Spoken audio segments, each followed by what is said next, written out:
expecting someone else?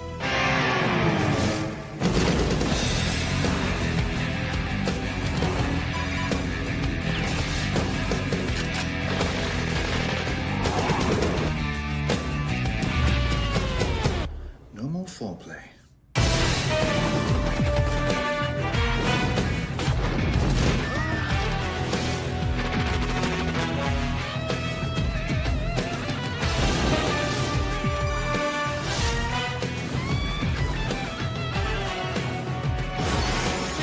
James Bond. James Bond.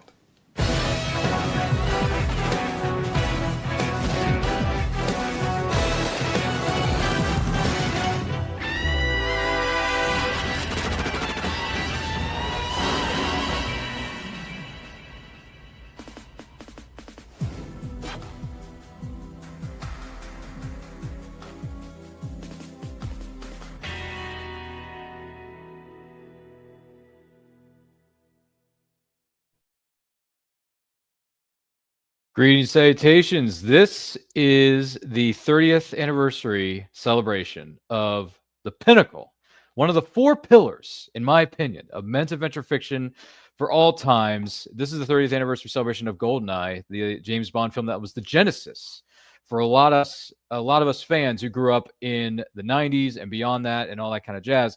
I'm your host, Ryan of Anaco Channel. I'm not alone in going back to the year that was 1995. I was in the theater when this thing happened. Please welcome a good friend of mine. Case is in the building. Hello, sir. How are you? You're muted. Damn it. Sorry about that. Hello, and yeah, I have been looking forward to this one for a while. I know how much you love the movie. I love this movie, and I think our third guest also loves this movie. So looking forward to this one. Yeah, I think he does. For some odd reason, he's wearing this ridiculously good-looking suit that looks like it just came out of circa 1995, United Artists, MGM, all that kind of jazz. Hashtag no, they are no way, shape, or form sponsors of this show. But if they want to be, call me maybe. Please welcome the host of Terrence, Suit Up the Podcast, is here. Hello, good sir. How are you? I am doing excellent. I'm really excited to talk about GoldenEye and give it a watch with you fine gentlemen. Yeah, it's going to be a lot of fun. And we want to thank you for being with us. Maybe watching or listening to this right now. Do not forget to like and share with all of your closest friends. If you're watching us live on the replay, thank you for doing that. We're going to be watching the movie GoldenEye. We're going to hit the play button momentarily. You're more than welcome to watch this film on physical media or streaming service. Cue it up to the 2-second mark, but don't hit the play button just yet. Going to give you a chance to know our fine gentlemen here. So I'm curious. Terrence, you outclass and outstyle everybody in this building. So I got to ask. What was it like for you seeing this movie way back when, if you were even around in 1995? I'm ventured to saying maybe no, but I might be wrong.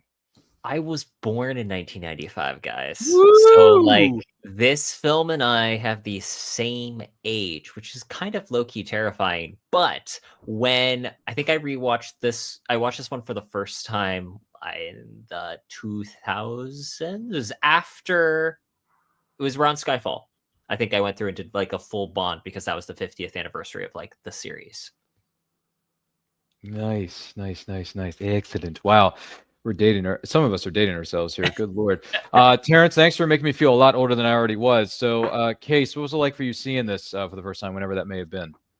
I'm not entirely sure when it was. It's just that I, at one point, went through all the Bond movies, and this was one of the later ones that I saw because I completely saw them out of order. It wasn't even the first Pierce Brosnan James Bond movie that I saw. But I just remember when I saw this one for the first time, like, oh yeah, this is definitely one of the better ones. It's a lot of fun. I really enjoyed it the first time. I've seen it many times since. And that's why I'm here, because I'm very much looking forward to watching it yet again. Why not? Yes, sir. Yes, sir. Thank you for sharing that with us, both of you. Yeah, so I'm going to be dating myself here. I'm very, very old. I'm ancient. I'm older than the Greeks. And yes, Case has the Blu-ray box set. Like I'm sure Terrence has somewhere laying around his $1 million mansion in the hills. Somewhere over there. Somewhere. Yeah, it's somewhere over there in aisle 5 of his 5. What do you have, like 10 aisles of movies and 6 aisles of books?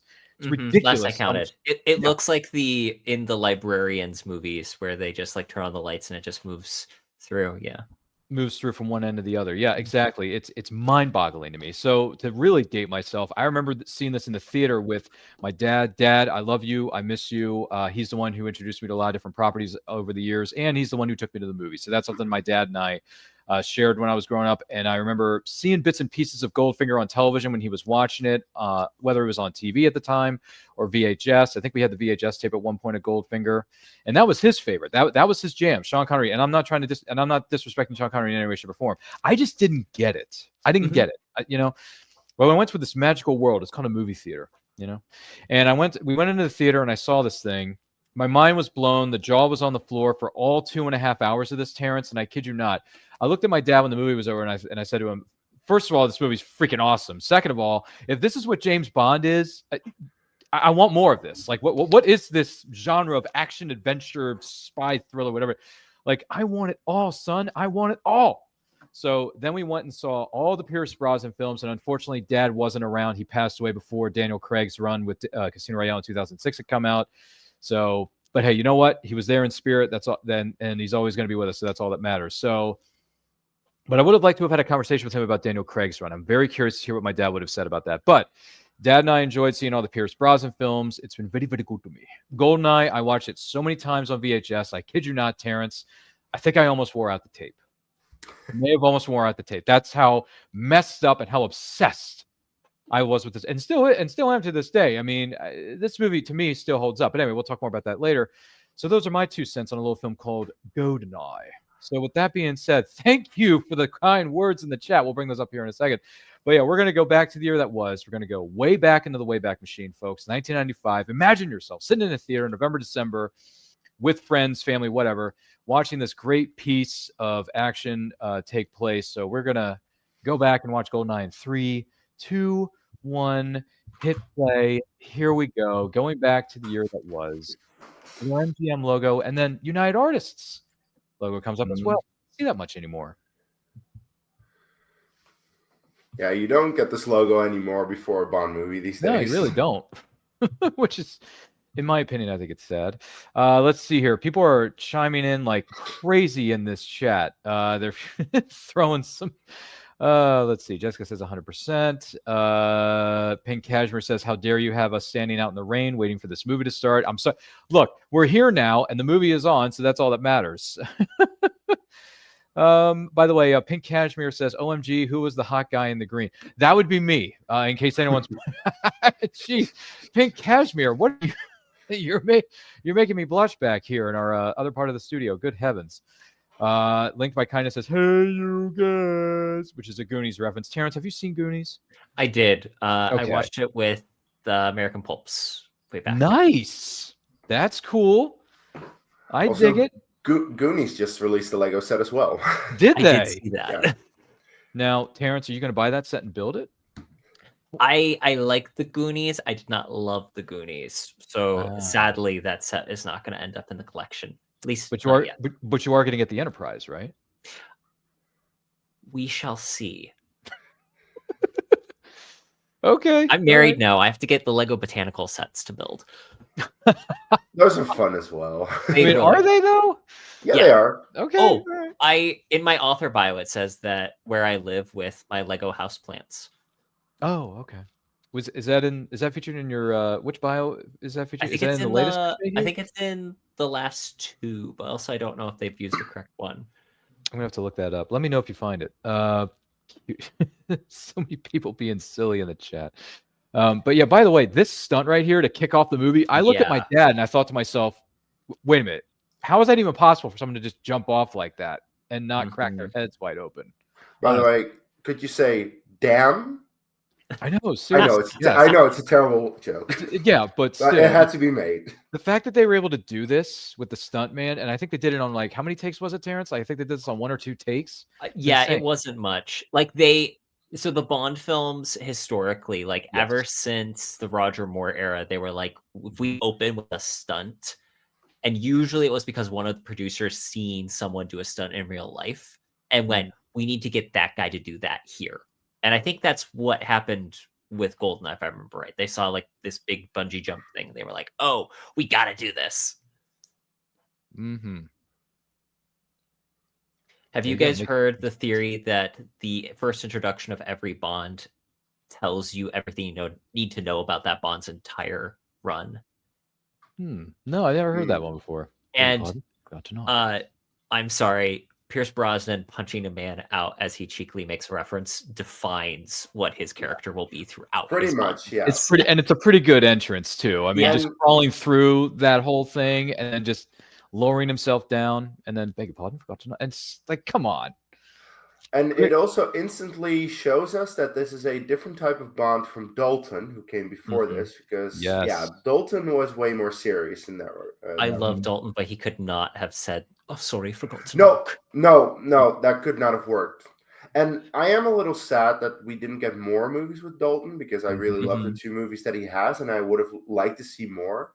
But Pierce Brosnan's version of Bond also really works for the movies that they made. Yeah. Well, he's the Bond for the 90s. And 100%, I talked about this with another buddy of mine who's a Bond fan. Brosnan, GoldenEye, you need to introduce a Bond movie to someone that's not a Bond fan. GoldenEye is the perfect one to do it. It really is. It's like a soft reboot of the series in a lot of ways. And it's also just a fun movie on its own. And it feels like a 90s movie. Well, if you want to go for a 90s one, I would personally introduce them with Casino Royale, considering it's a complete restart of the series. Yes. And it's my favorite, so there's that. I'm biased. Well, yeah, and the 3 of us are going to be sitting here next year when Casino Royale turns what is it, Terrence? The big 2-0? That's right. Okay, can I point out, though, that both those movies directed by Martin Campbell? Thank you, Martin Campbell, for being literally one of the GOATs of the Bond franchise. Yeah. Okay, what a great shot. Can we just... Sean Bean. My goodness. Good. He's Young such a Sean great actor. Bean. Such a great actor. And it's funny, though, because he plays the antagonist in Patriot Games 3 years before this with Harrison Ford. Do you remember that one, Terrence? It's been a while. I want to give that a rewatch. I think I got the Blu-ray double pack. Oh, okay, I have the, what do you call it, the Jack Ryan collection with all 5 of them. Yeah. Which includes the Chris Pine soft reboot. Yep. All 5 of them. So you get a Jack Ryan movie every day of the week. And then on the weekends, you just watch the Amazon Prime series with John Krasinski. I mean, I could do that, or I can watch consistently good and bad movies and watch the James Bond movies for a month. I mean, it's true. It's true. I will warn you, though, for those of you streaming the James Bond movies on Amazon Prime, I have been informed by producers that they're going to be leaving Prime in 3 days. So enjoy them while they last, because they're going to be off for a while, and then eventually Amazon will get them back. This is why you get physical copies, Ryan. Or you just get them on physical media, like Case just held up to the camera on camera 2. Thank you, Case. You're the man. And yes, I own all my favorite Bond movies on physical media anyway, Terrence, so I'm good.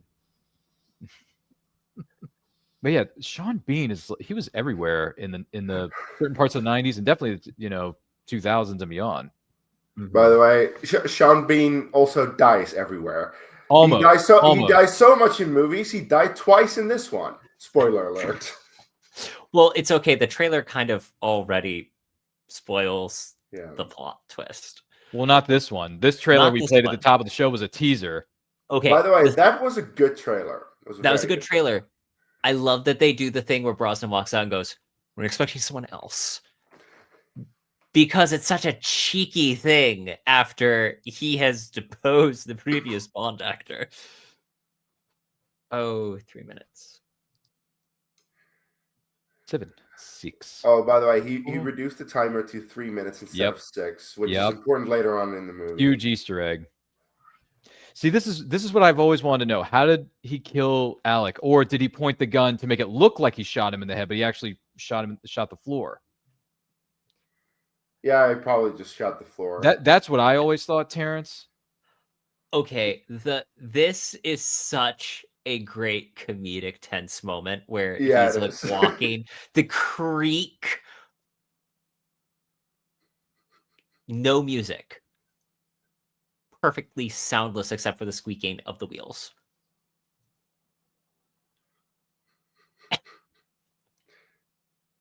One guy gets a little too nervous. Yeah. And then because Arumov says, the order fire, blow the gas down. It's also funny how Arumov just shoots him. Dude, the fact that he was able to move without getting, I mean, granted, it's great cover. It's great cover. It's a perfect example of using the environment in the story. You can't. To facilitate the story. By the way, and I know some people are against this, Terrence, but I actually do like the score of this. I like Actually, the score of this. you I know a lot of said people that. hate it, but I like it. You say that, and if you compare this score with any other Bond score, it's vastly different. This is nothing completely. like any other Bond Because it was score. Eric Because Serra who did it. yeah, after this, David Arnold. David David yeah. Arnold took over, and he did it for several movies. And his Bond score is a lot more like the older Bond scores. This one is way out of left field. It's way different. So the first time I watched this movie, I was like, I don't know if I like this movie, if I like the music in this movie. But upon rewatch, I'm like, no, it actually works. I think it works for the movie. Here's what I've heard people say, that it actually works way better for the video game than the movie. And so, like, if that's a thing for you, it really works well. But if you're looking for John Barry, you are not going to find it here. No. I'm okay with it though. I like this. But I will say the score is very GoldenEye. Like, that's the thing. It's very unique. It feels like it is only this movie that can have it. Yep. Yeah. Because it's very unique. And it just adds to the GoldenEye of it all. The Still not my favorite, but it adds to the atmosphere.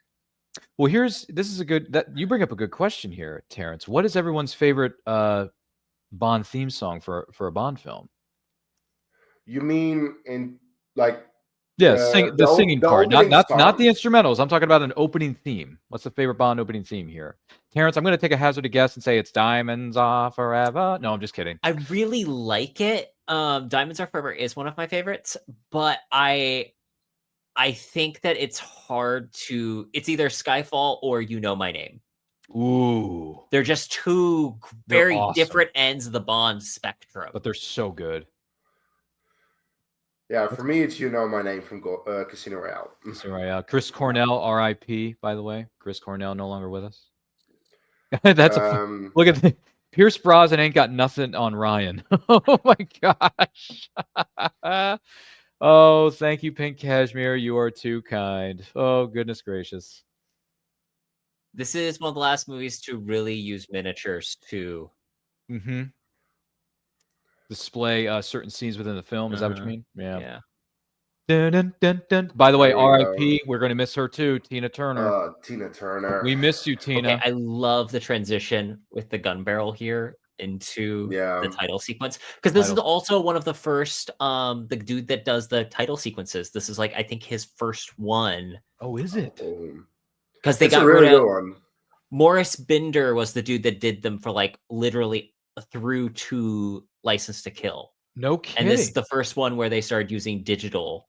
Wow. And instead of just having silhouettes like dancing around on screen. I did not know that. Robbie Coltrane, R.I.P. Yeah. Also, R.I.P. I saw.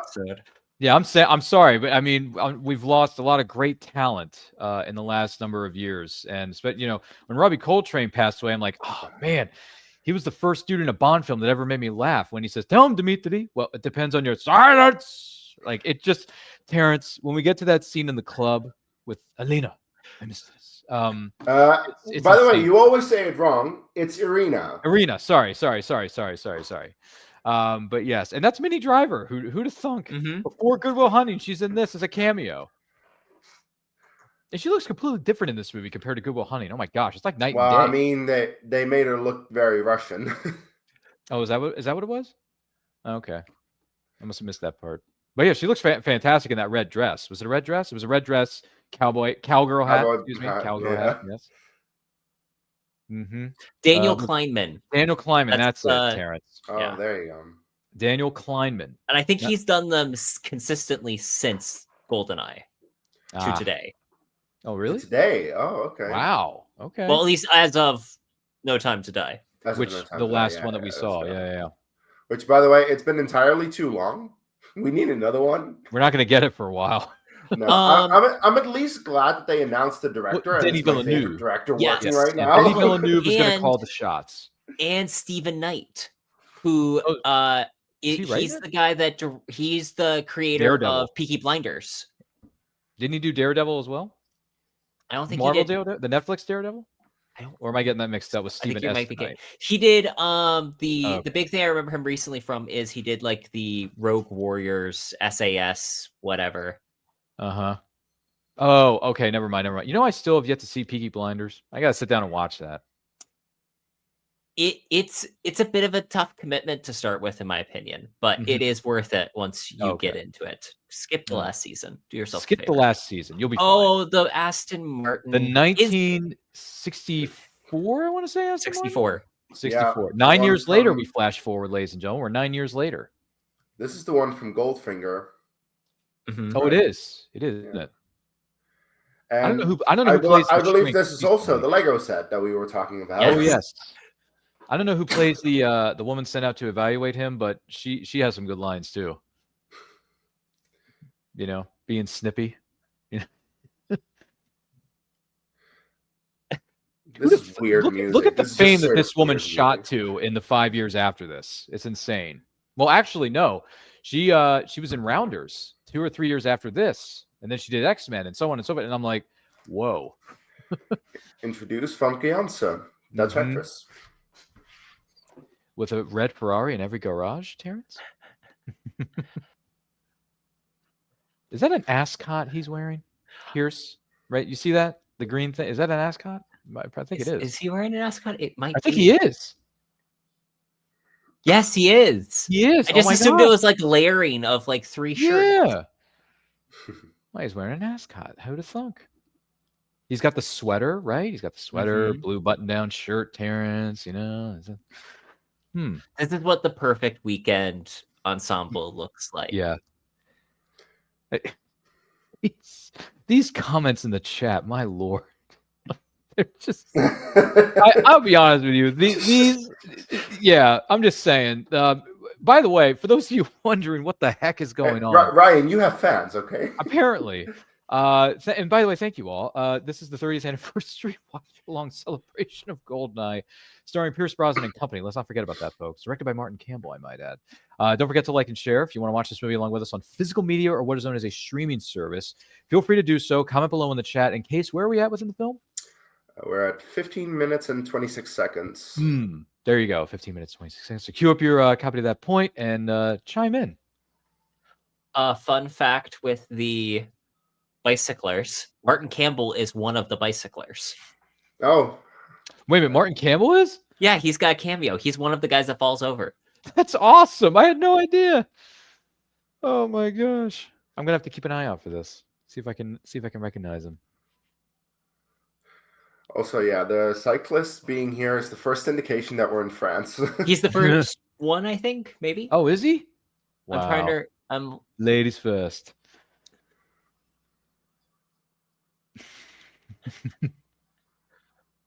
I can't believe Martin Campbell makes a cameo. That's awesome.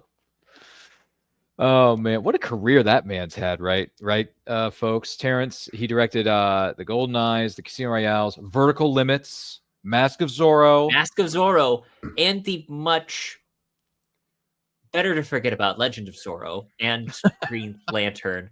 Yeah, but still, poor man. Oh my goodness.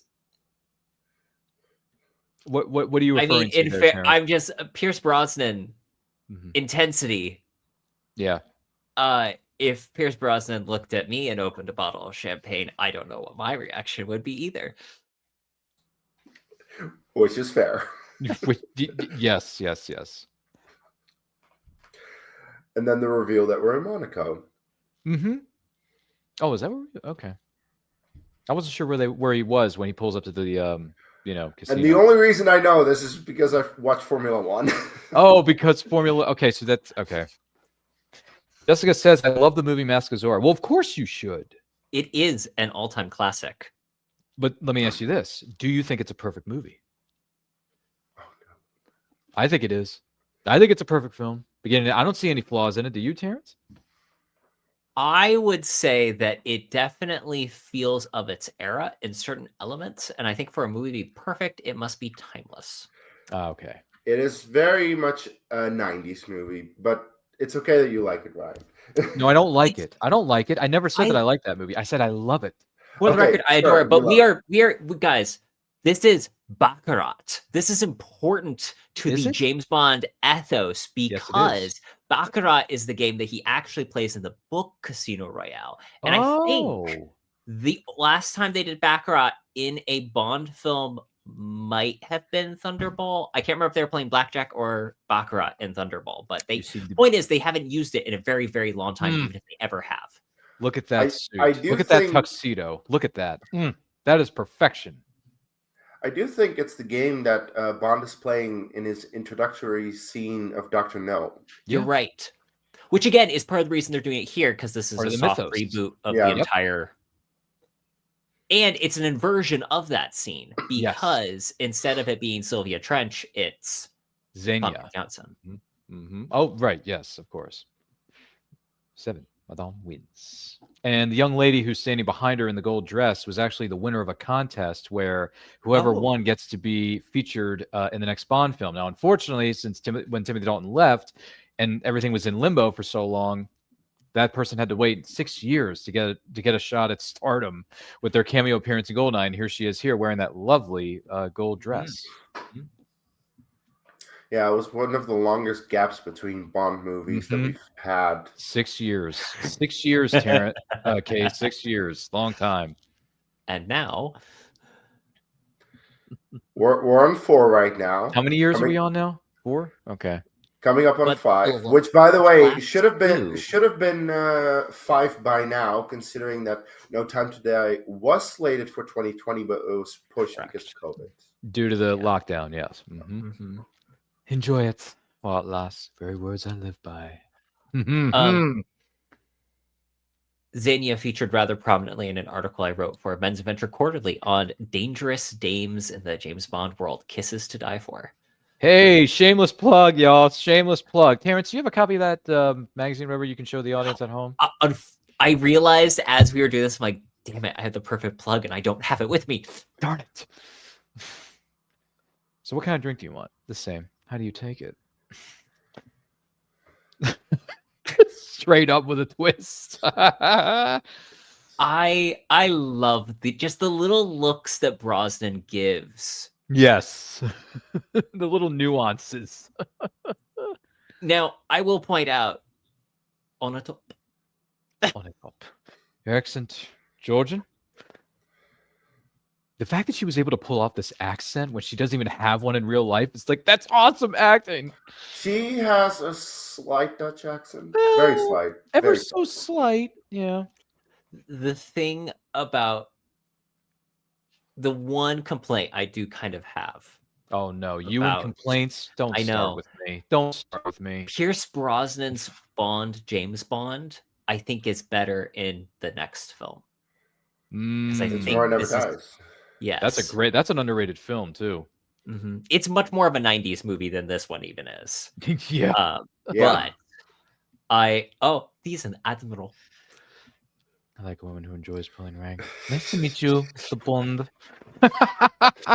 Really, us watching this movie is just repeating our favorite lines. I mean, listen. Case, Terrence, and I can sit here all night and make this a quote along if you wanted to, brother. Okay, but I love also, this is the thing about what makes a good Bond movie is when they include the little textual details like this.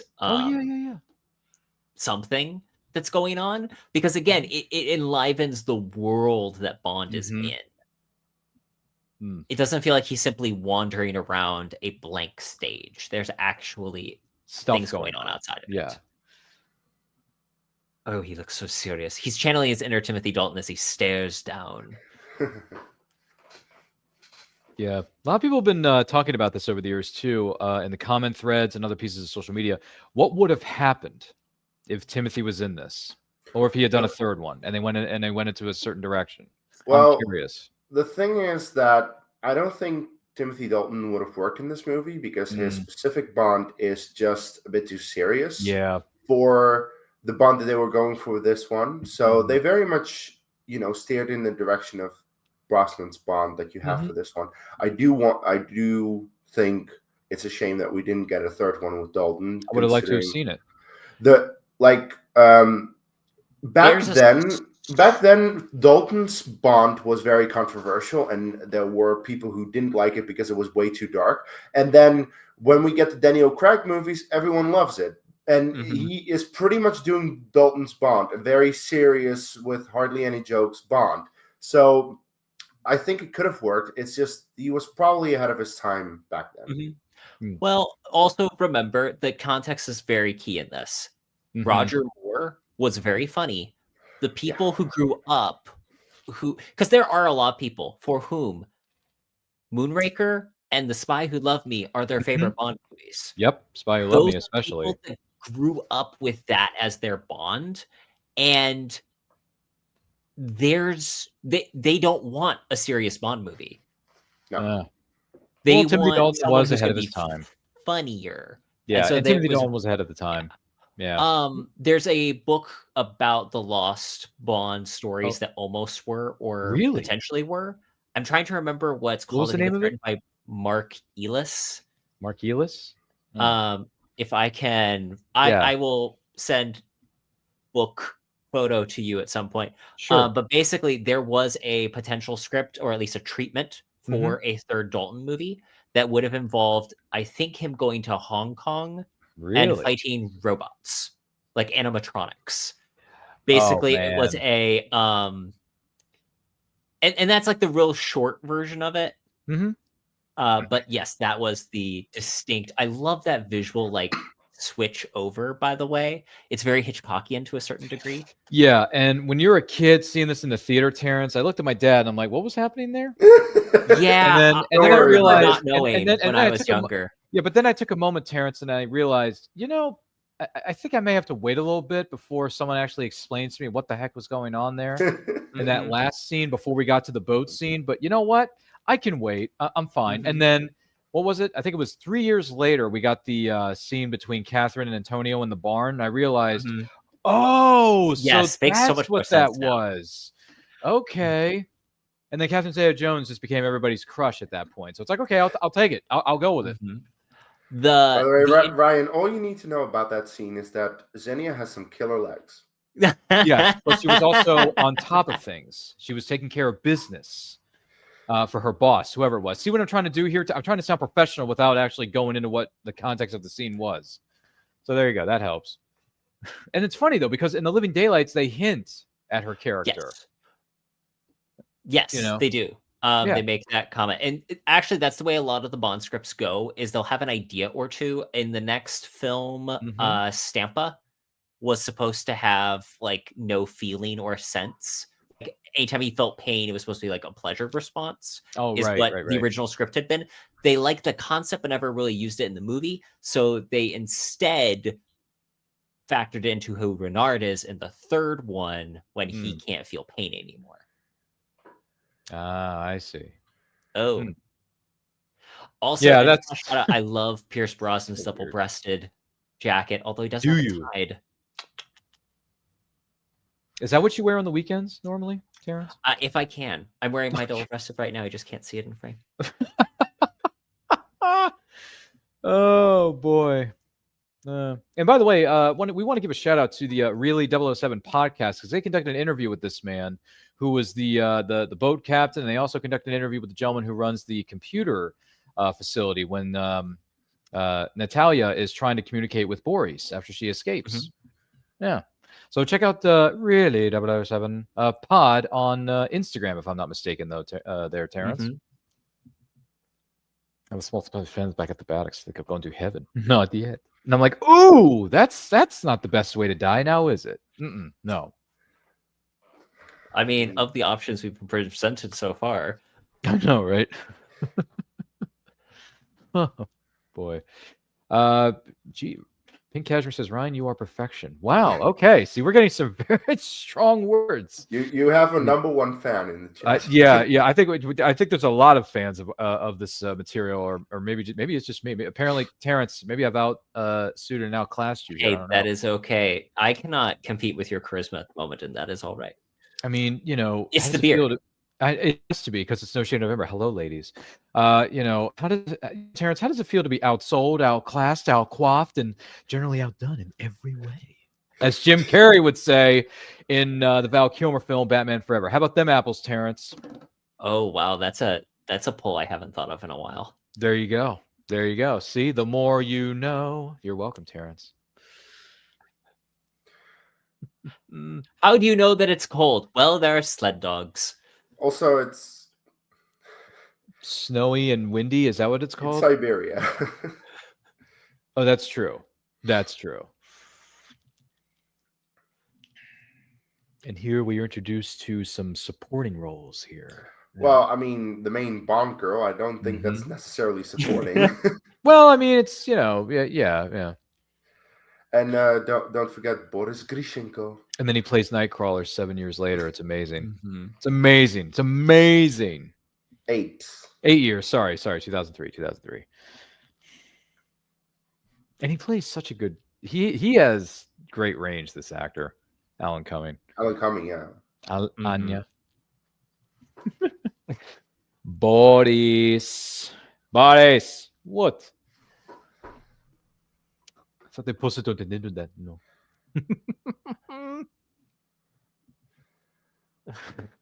It's easy this time. Even you should be able to break it. Borscht for brains. I always wonder what he said. It's borscht for brain. I got it now. This is why I appreciate subtitles, Terrence. Some words just slip.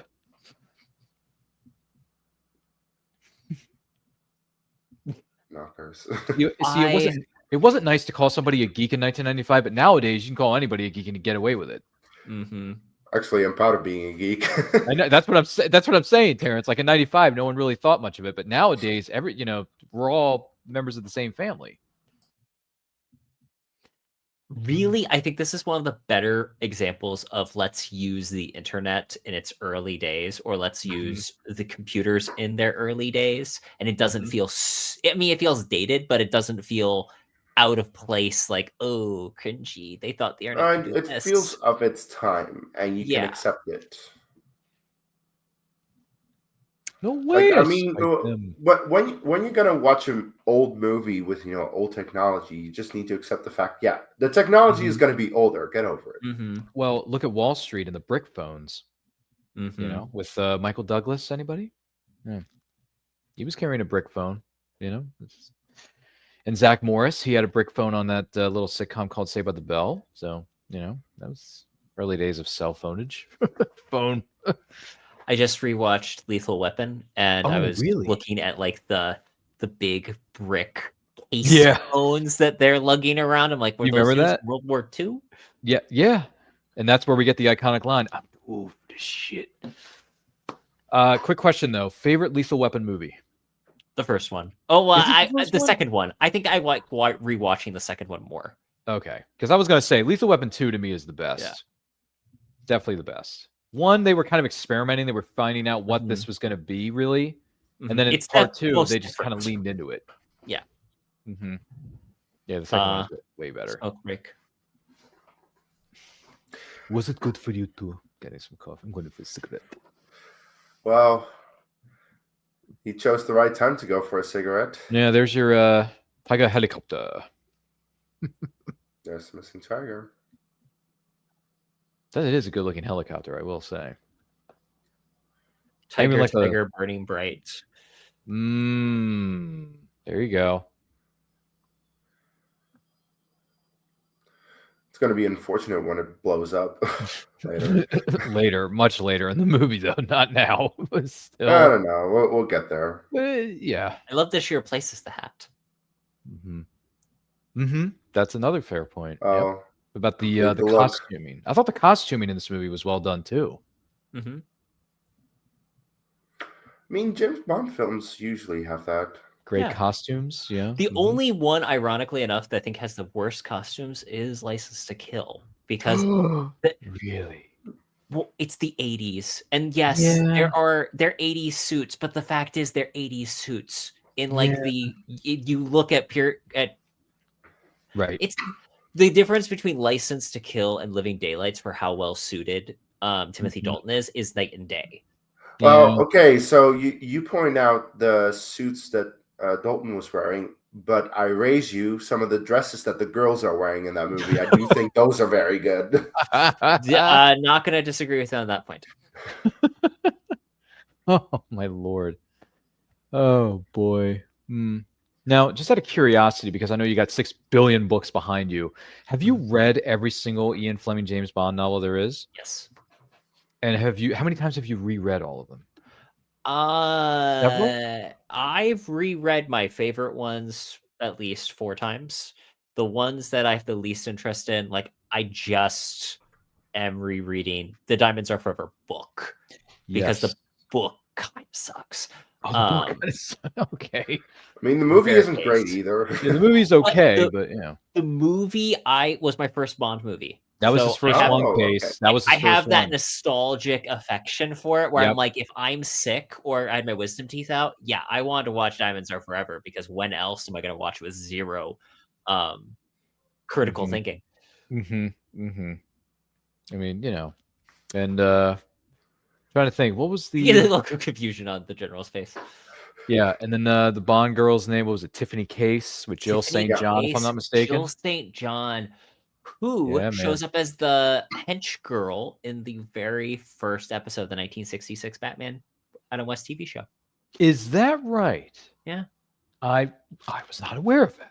She's the Riddler's hench girl. Oh my god. Hey diddle riddle smack in the middle. Oh my oh man, that 60s show. Oh boy. Oh, I have some choice words, but I won't say them. The word I'm searching for, I can't say because there's preschool toys present in the chat. So I'm gonna let it go. But I'm sorry, Terrence. Hashtag not my Batman. It's just not. Nostalgia, nostalgic, just not. nostalgia, and Catwoman. Those were the reasons for watching. Yeah, but which one? Nostalgia and Hold on a Catwoman. second. Hold on a second. Let's back up the train a minute here because how many Catwomen were on that show? 3 of them. 3, yes. So you got to pick one. You got to pick one. You can't have all I think three. it was Lee Merriweather because I watched the movie most when I was younger. There you go. Yeah. That's the correct answer. That's right. Lee Merriweather, y'all. And, There you go. Burgess Meredith as the Penguin. Like, they had a really good lineup of villains. Frank Gorshin. Yeah. Frank Gorshin's chewing the scenery. Speaking of which, I Cesar think Romero. oh my goodness, Cesar Romero's the Joker. Cesar Romero was and he never shaved his mustache though. Nope. He never shaved it. So in the comics, I don't know if you guys have read the comic. Like they do a 1966 Batman comic. They still like draw the mustache on Cesar Romero's Joker. Wow.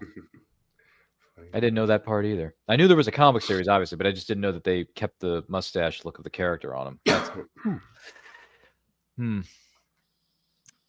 It's clean. I had to ventilate someone. By the way, that's more a Bond pun, I feel, than. There's a lot of great puns in this movie. You kidding me? Hey, no, in fairness, it's more so that I find it weird when other characters than Bond make those kind of puns. Oh, well, you know. In License to Kill, Sanchez is one of my favorite villains, and he's constantly, intentionally making one-liners and then waiting for everyone. It's one of my favorite parts of that movie. Is it? You know what, Terrence? You did all right at the tables tonight. Well, I had the feeling that my luck was about to change. Well, it's a wise gambler who knows when his luck has run out. Oh, I couldn't help myself, Terrence. MI6 building for the first time. And it's a great-looking building. Good evening, Moneypenny. Oh, and introduction to the new Moneypenny. Who just happens to be played by somebody named Samantha Bond. Yeah. I don't know if that was the casting agent's intent or not, but it worked beautifully, if I do say so myself. I think, by the way, Samantha Bond looks her best here in this movie.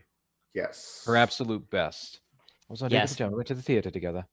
Moneypenny Her and Devastated. dialogue in the second one, though, is still my favorite. The Tomorrow Never Dies limo scene there, buddy. Yeah. Hope springs eternal. Really? By the way, as much as we may not like Die Another Day, there's one really funny moment in that movie when she's wearing the spectacles and imagining a fantasy with James, and then Q walks in on her. I find that really funny. I maintain actually Die Another Day is a really it has delightful moments. Like if it was a series of sketches, it's perfect. As a film, as a whole, maybe less so. Not very. But it has me up until the end. Oh, mostly. Does it? Mostly. Like Die Another Day, I was talking to Ryan about this before we started the show. Like, It's as Jeremy Johns says it. It's better if you're drunk. Yes, which I have done. One of done my this? birthday parties, I did a drink-along contest, You- like you- the drinking game wow. version of Die Another Day. You're I supposed love to it. drink every time Bond makes a quip, every time he says Bond, Mhm. James Bond, every time he makes an innuendo. In that movie, it did not take very long. Wow, Terrence, is there a lost footage of this on the interwebs that we can find? There is not. Although I Because do Case and I would love to see this footage. quick shout out, Michael Kitchen playing Bill Tanner. Bill Tanner is a character that's very prominent in the books of Mm. James Bond, but really up until this film was not used in the film series very much. And then he's played by Rory Kinnear in the Craig films. The Craig films. Yeah. Yep. Shows up for the first time in what is it, Quantum of Solace, if I'm not mistaken. Yes. Yes. Mm-hmm. Which is funny because in the books, he's like Bond's best friend at work. Oh, He's like his work Oh, best. that's cool. that's really cool. Actually, does he show up in Casino Royale, the book? Yes.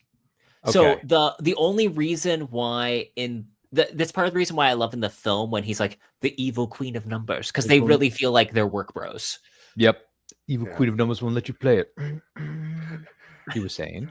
If Oh, I no, it wanted was just, sarcasm, I would have gone to my My children. children, very much. Proceed with your briefing, Mr. Tanner. Thank you. Yeah, dude, he's got some good lines for sure. In But the opening here. by the way, introduction of Judi Dench's M, the first female M. ever. That's why Robbie Coltrane says, "I hear the new M is a lady." Yeah. Still working for MI6, or have you decided to join the 21st century? We'll get to it, Brian. I know, but he's just so good. First, we need the EMP on Serenhaya. EMP, electromagnetic pulse. When I was a little kid, I got a book from the library that taught me how Yes. to build an EMP gun if I wanted to. And What? alas, my parents would not allow me to do so. I think they watched Good GoldenEye. Lord, man. Wow. I don't know if you saw this or not. This was on the interwebs earlier today. Someone posted, I can't remember if it was the Really 007 podcast. What? No, it was another 007 Really. No, someone who just started following me. Oh gosh, what was his name? I'll have to think of it later. But anyway, he posted a video where it says, "What happens when you ask your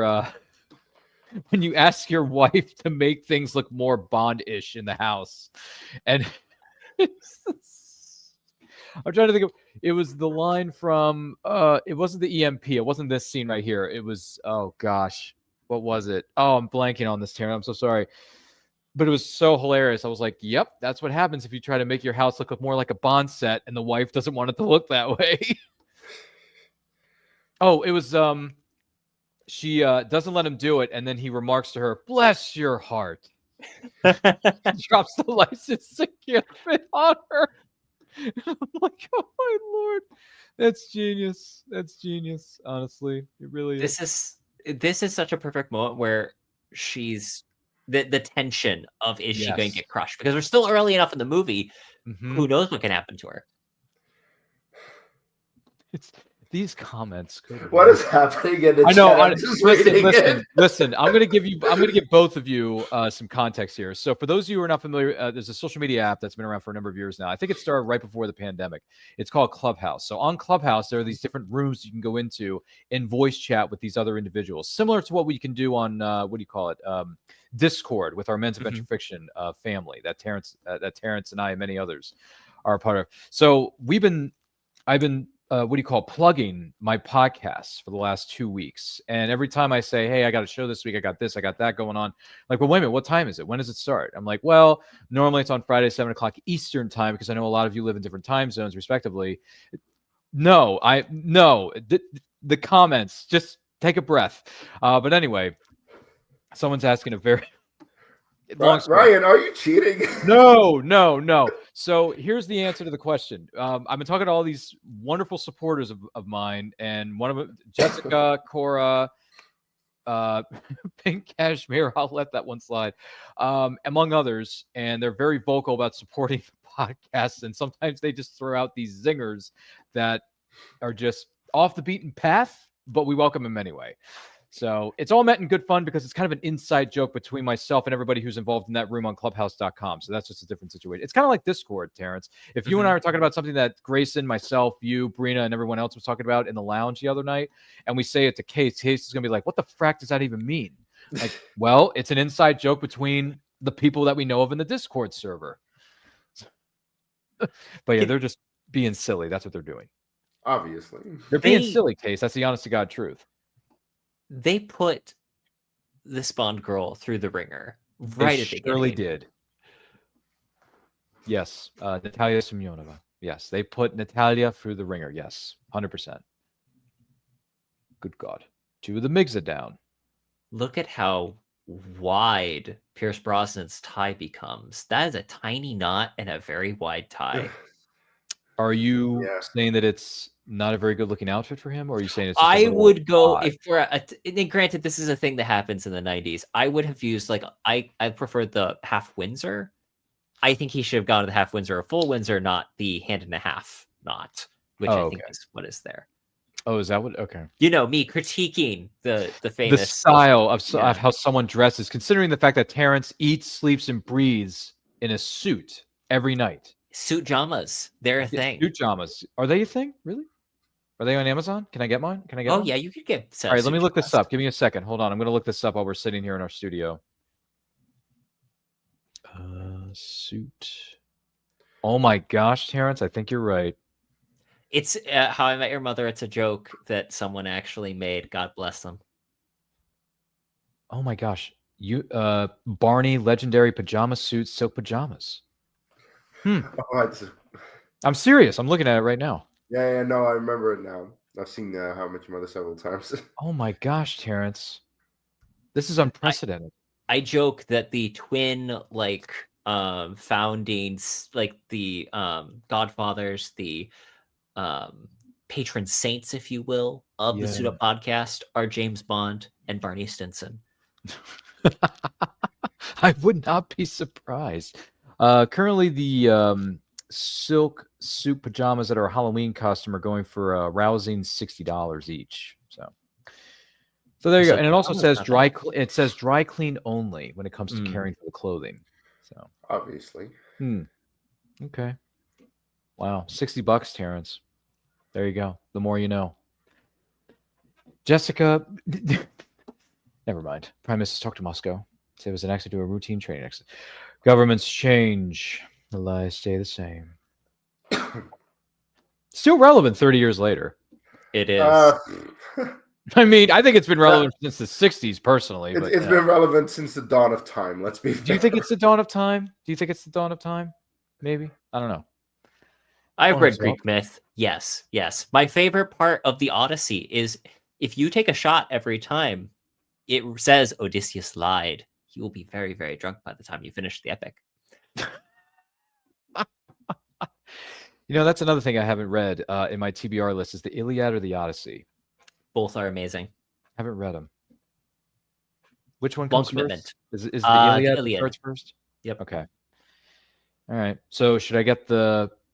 They do come as a series, the 2 set, right? They come 2 stories in one. Yep. So I could probably just get that off of anywhere at this point. Yeah, I mean it's pretty easy to find.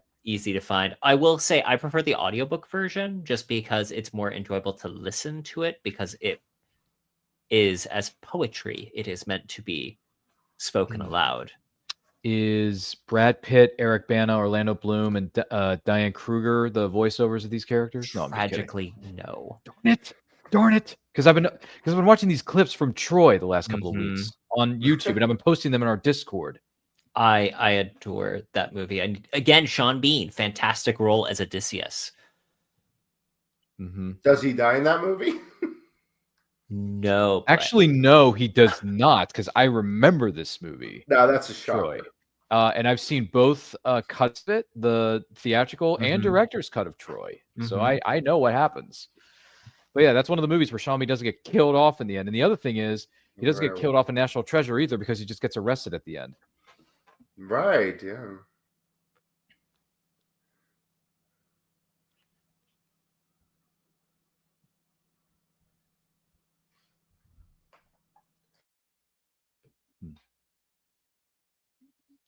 Neither did you. Don't make it personal. I mean, Someone unfortunately, he kind of does make it personal, Yeah. but still. Someone pointed out, I think on the James Bond radio podcast way back in the day, that this is the start of the stakes are personal for Bond now. And in basically every subsequent Bond movie we've had since GoldenEye, the stakes have been personal in some way, shape, or form to Bond. You can even make the argument that License to Kill was that way. License to Kill is the most personal you're gonna get. Yeah, because he disagreed with something that ate him. But that's the thing. Every one of them, there's some personal connection. It's a girlfriend that cheated on him. The girlfriend died, or his buddy died, or just it continues on and on and on. Don't say I don't like it. It's just it has repeated. But that's kind of what I really love about License to Kill. It's such a simple revenge story where he just goes after the guy who got Felix. Because Felix is a lifelong friend. But here's something that's quick thing, guys. me. Michael G. Wilson, one of the producers, he is the guy with the beard, the mustache, and the glasses. Really? Yeah. Minister Michigan, you mean? Not Minister Michigan. He's one of just the dudes on the sides. On the one side, of the gentlemen that's sitting on the other side of the table. Yeah. He's got big glasses and a mustache. Oh, this I gotta see. That's him right there. Yeah, yeah. That's him. Wow. Does that mean does Barbara Broccoli make an appearance? She does not have a cameo in any of them that I know of, but Michael G. Wilson has had a cameo in every Bond film, I think, from the Living Daylights up to No Time to Die. Okay. Wow, I did not know he made a cameo in most. So basically, he's the Stan Lee of James Bond. He is. Michael G. Wilson is literally the Stan Lee of James Bond. Makes a cameo in every single one. Speaking of which, if you're just joining us for this wonderful show known as the GoldenEye 30th Anniversary Watch-Along, thank you for being here. Do not forget to like and share. If you're watching this live on a replay, thank you for doing so. If you want to watch this movie, this great classic film known as GoldenEye, with us on social or on physical media or streaming service, feel free to do so and queue it up to the what mark are we at? We're at 50 minutes and 11 seconds right now. Yep. Feel free to queue it up there and watch along with us. And comment below your favorite things about the Bond franchise, whether it's the books, the comic books, the movies, anything and everything. James Bond. Let us know in the comments down below. Just out of curiosity, Terrence. So what is it? You said Sanchez is your favorite Bond villain? I think Sanchez might be one of my favorite Bond villains. Who's your favorite Bond girl? Tanya Romanova from Rush with Love. Oh, or back to the Green, or like quite frankly, or Vesper. Vesper's just really solid. It's hard. Yes. She's the most depth of any of them, I think. Overall. Vespa. I hope you gave your parents hell for that. Question for you guys: do you think which is more consistent, the MC in terms of like overall good bad ratio, the MCU or the James Bond series? I know they're two different animals, but I'm genuinely curious. Which do you think has more consistency to it? What do you mean? Yeah, what do you mean by that?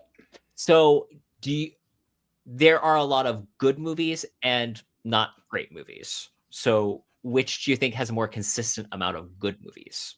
Oh, the MCU. There's different number of films. It's the MCU. Well, that's hard. I'd probably say MCU just because I've seen more MCU than I've seen Bond. Because unfortunately, this is going to disappoint a lot of people in the audience. The only James Bond films I haven't seen is anything that comes after Live and Let Die up until his last one, which I think was A View to a Kill, if I'm not mistaken. Yeah. So I haven't seen anything from Roger Moore's era other than you call yourself a Bond fan. Well, I'm sorry, but listen, when I saw Live and Let Die, dun, dun, Live and Let Die, he always did have an inflated opinion of himself. I thought to myself, Terrence, this is hashtag not James Bond. I'm out. I'm done. Well, but that's kind of just it. If you look at the Bond franchise, the Roger Moore ones, especially nowadays, are not very good. I'm sorry to say, I know a lot of people have a lot of like fond memories of those. The only one that I would actually consider great of the Roger Moore era is The Spy Who Loved Me. And that's one that I would definitely recommend you watch, Ryan, out of all of them. The rest you can skip. Moonraker is terrible. A View to a Kill is terrible. Octopussy is terrible. The Man with the Golden Gun is terrible. I'm sorry. It's just, they're not good movies. I will maintain. Say it. The Man with the Golden Gun has Christopher Lee in it, and if you Ar- just fast forward to those bits, it is highly enjoyable. R.I.P. The rest of the Christopher movie Lee. isn't.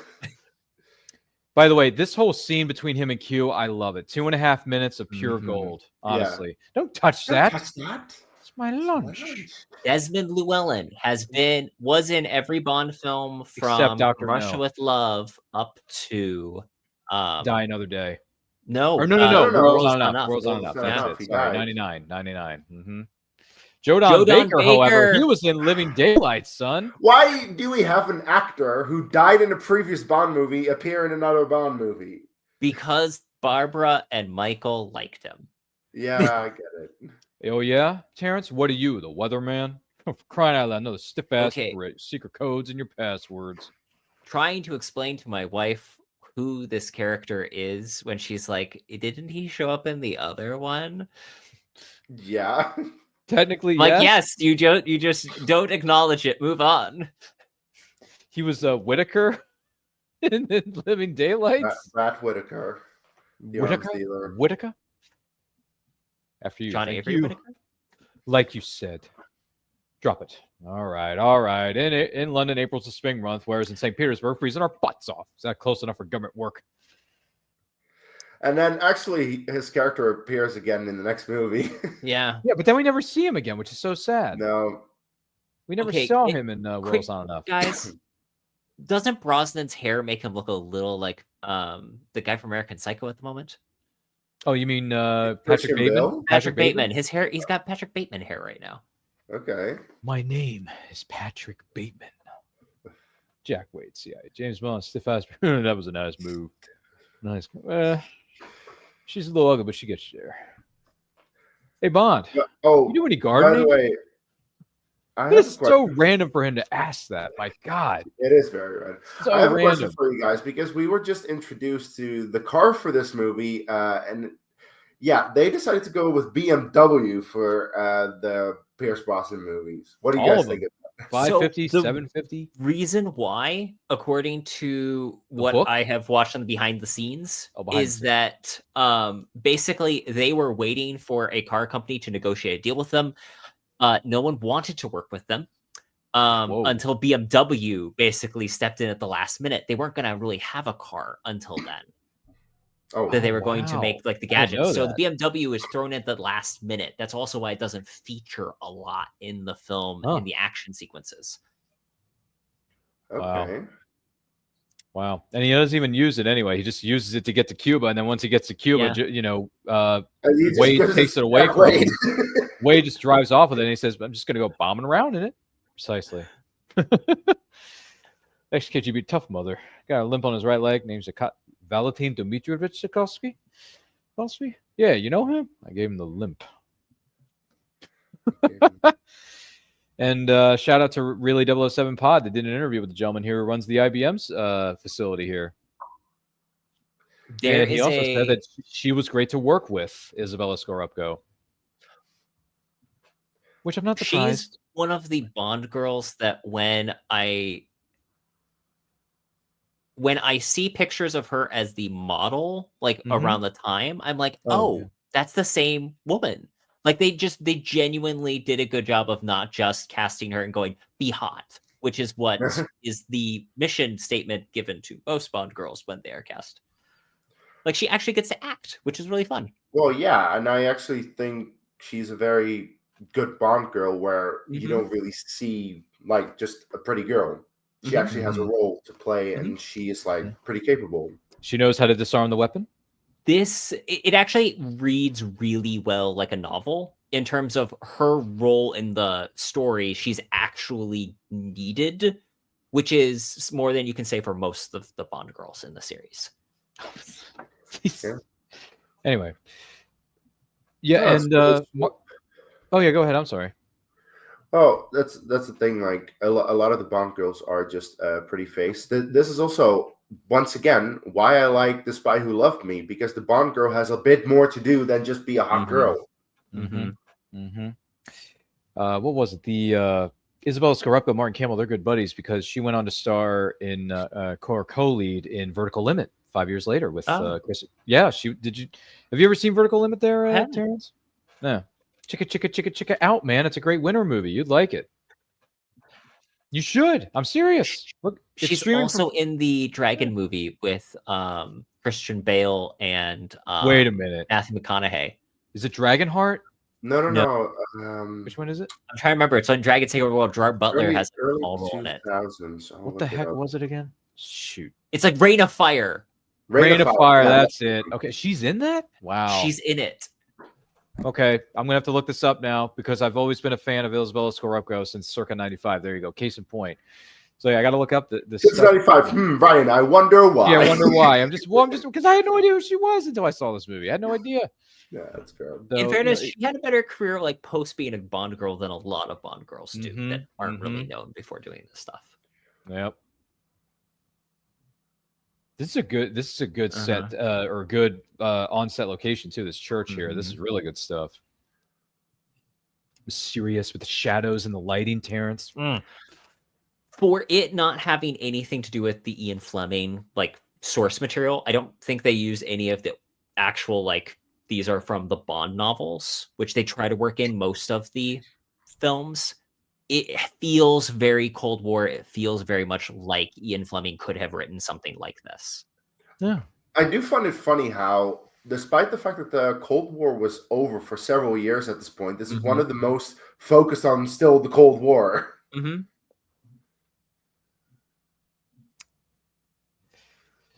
Like, not even the Dalton ones did that so much, and the Dalton ones came out right at the end of it.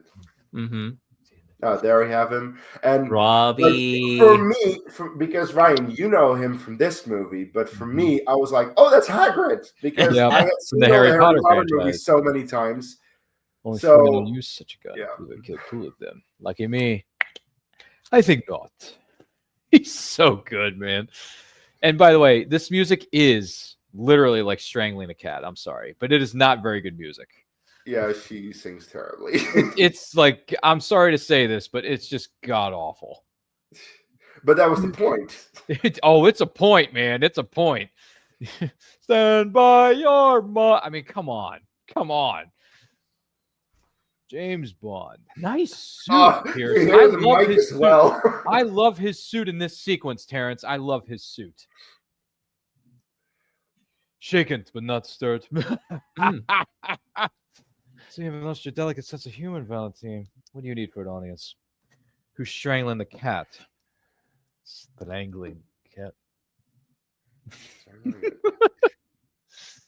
Oh, Mini Driver. To this arena, my mistress. Ready time to go. Arena, take a hike. Has some choice body language there, Terrence. Well, at least she didn't give him the finger. So She could have done that easily. Have you decided to join the 21st century? It's not even 2000 yet, Valentine. He wants me to do him a favor. My knee aches. Actually, now thinking about it, this movie was also like a little bit ahead of its time in terms of the female presence, like having strong females in terms of M, but also like good Bond girl, more layered than some of the other ones. I think that it does a better job of it than a lot of the more recent ones. Yeah. It's all good, Cora. It's all good. We're happy that you're with us. And we're also happy that everybody is here having a very interesting time in that chat room. For those of you just tuning in, don't forget to like and share with your closest friends. And if you're watching us live on the replay, thank you so much for joining us. And don't forget to follow the Dutch Star Wars guy on YouTube and Suit Up the Podcast on YouTube, because those are two fabulous, and I mean fabulous, YouTube channels with excellent content that I think you will really enjoy. That's all I'm going to say. You're welcome, folks. Shameless plugs for everybody. Yay, we all win. We already won. We're here. Exactly. We're having the best. We're watching GoldenEye. One of the best movies of all time, and it's a favorite of ours. And we're smiling from ear to ear in case you're listening to this, because I know how Terrence likes to say. For those of you listening, my guest is holding up a copy of their book. You know, which you're very good at that, Terrence, when it comes to certain visual cues on the audio feed of your podcast.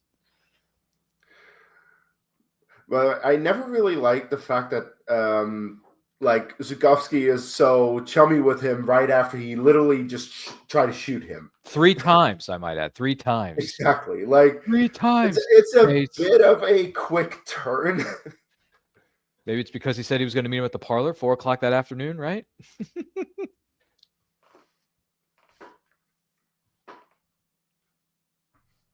He delivers our exposition scene. Very good one too. Very important. Mm-hmm. Not exactly our finest hour. Yeah, this is actually very important in regards to the villain. The villain motivations, isn't it? Mm-hmm.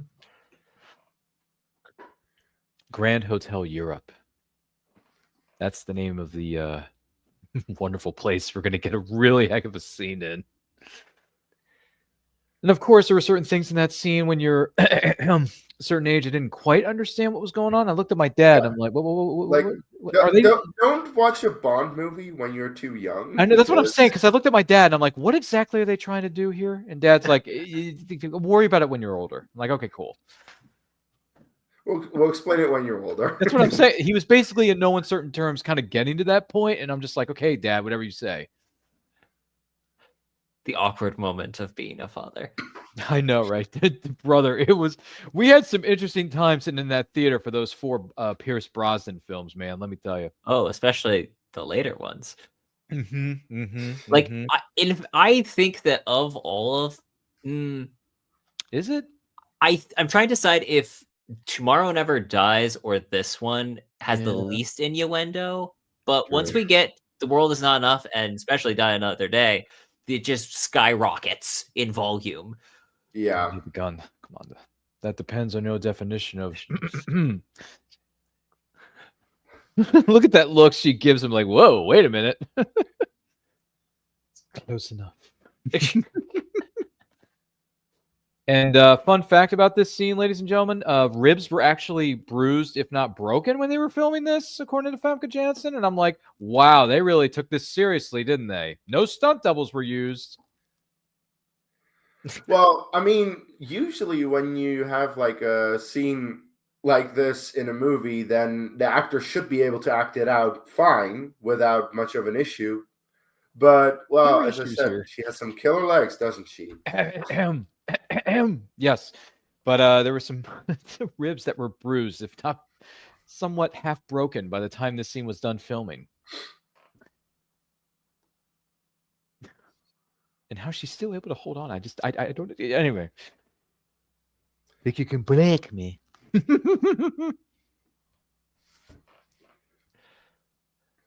And she's laughing throughout this whole thing. It's amazing.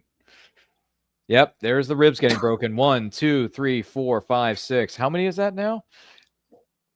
Oh, when he pushed her against the wall? No. Ryan, when he pushed her against the wall, was Yes. the moment? Oh, okay. Take me to Yanis.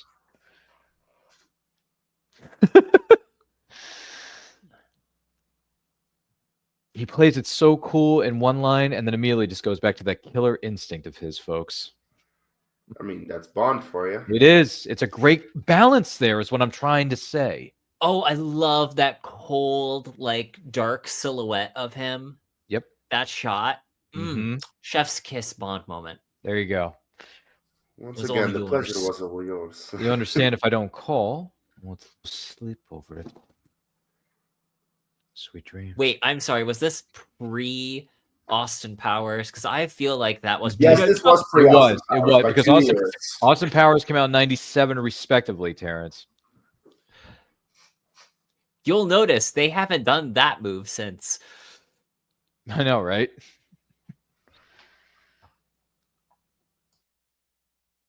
This was a creepy, especially with the score getting all creepy too. Great set piece. Oh, yeah. What is it? Is it a, what do we call this anyway? Is this like a graveyard thing or an old mausoleum maybe? Well, it looks like a whole bunch of Cold War stuff just stored away and they didn't know what to do with it. Subtext, people, subtext. Well, yeah. Okay, there you go. Yeah. I was just wondering what environment they're in. I adore the fact that they're able to work that in because, again, the whole point of this is what is Bond in a post-Cold War era. Right. Even though M calls him out on it, too. You're a sexist misogynist dinosaur, a relic of the Cold War. Oh, Like the and screenplay is really good in this movie. Yeah, it is. It's one of the tighter screenplays. A very tight screenplay. by the way, I just realized that in both Hmm? Martin Campbell movies, M makes a reference to the Cold War because also in Casino Royale, she's like, "Christ, I missed the Cold War." Oh yeah, that's right. Yep. Mm-hmm. If someone else did this, he would have the good sense to defect. Christ, it's the Cold War. Yep. Yep.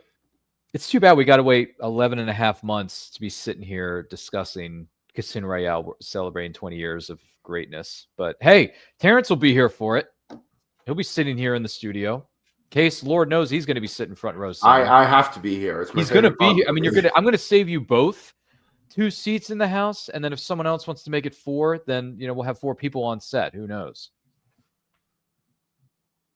Maybe we can get the Really 007 podcast to be on with us for that one. Who knows? By the way, anyone who does a 007 related show or a page on social media, whatever it is, send me a DM if you're interested on being on some Bond discussions, because I think Case, Terrence, and I would love to have you.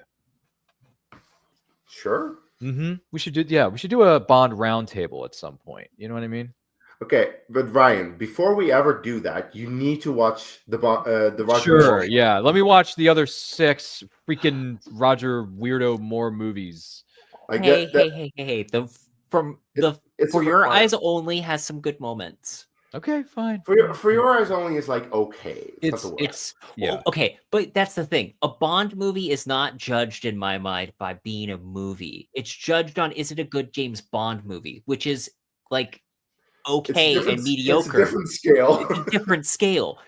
If we're judging them on are they great movies or legitimately good movies, there's only 3. But if you judge them on are they fun Bond films, then your list substantially improves. Yeah. Life's little ironies. At my 6 figured I was too young to remember. Like essentially, I would see like all the Daniel Craig movies as like proper movies that anyone could watch because they're a lot more like normal movies. Everything before that, with the exception of like maybe a GoldenEye or License to Kill or whatever, like pretty much all the other Bond movies are like, yeah, they're just Bond movies, and you need to accept that fact and that they're different. I would argue From Russia with Love, if you have the first 3 to 4 Connery movies, if you have a background with movies of that era, if you can watch them as a classic movie, like a Hitchcock, but not a good Hitchcock, you're in the right vibe. From Russia with Love is trying to be a Hitchcock movie without being a Hitchcock movie. I didn't even think about that, but I just recently rewatched From Russia with Love. So you kind of have a point with the Lecter machine and them going underground and then having to do this, that, and the other. And then she's like, undercover, even though Bond knows she's undercover working for the other side. So it is kind of a Hitchcockian thriller where who's going to find out who's on whose side and who's doing what to whom. It's so much of what is the language of cinema at the time. The Bond films mirror whatever is the way movies are being made at that point. More than they are being transcendent most of the time. Does From Russia with Love kind of remind you of Notorious from Hitchcock? I think of it more like North by Northwest because they the other one. They did that sequence with the airplane. Well, Love, they did the sequence with a helicopter. Yep. Eva Marie Saint, if I'm not mistaken, was in North by Northwest. If I'm not mistaken. She was the love interest or the female lead. Yeah. I just rewatched To Catch a Thief, different Hitchcock film, also starring Cary Grant, and I was just reminded again. Oh my gosh! Watching that, there's a scene where Cary Grant's in movie. A midnight blue tux, and I'm like, ooh, yeah. There was a chance at the start of the whole Bond stuff we could have gotten that, and it would have been not the James Bond we know, but it would have been an interesting James Bond to have seen. If Cary Grant had taken on the mantle, ooh. Well, it was the very first question of will Bond be on screen was the conversation was, can we get Hitchcock and Grant? Because that's what the producers kind of wanted. Now that's not what they got by any stretch, but that's what they were. That was their grandest, most ambitious goal.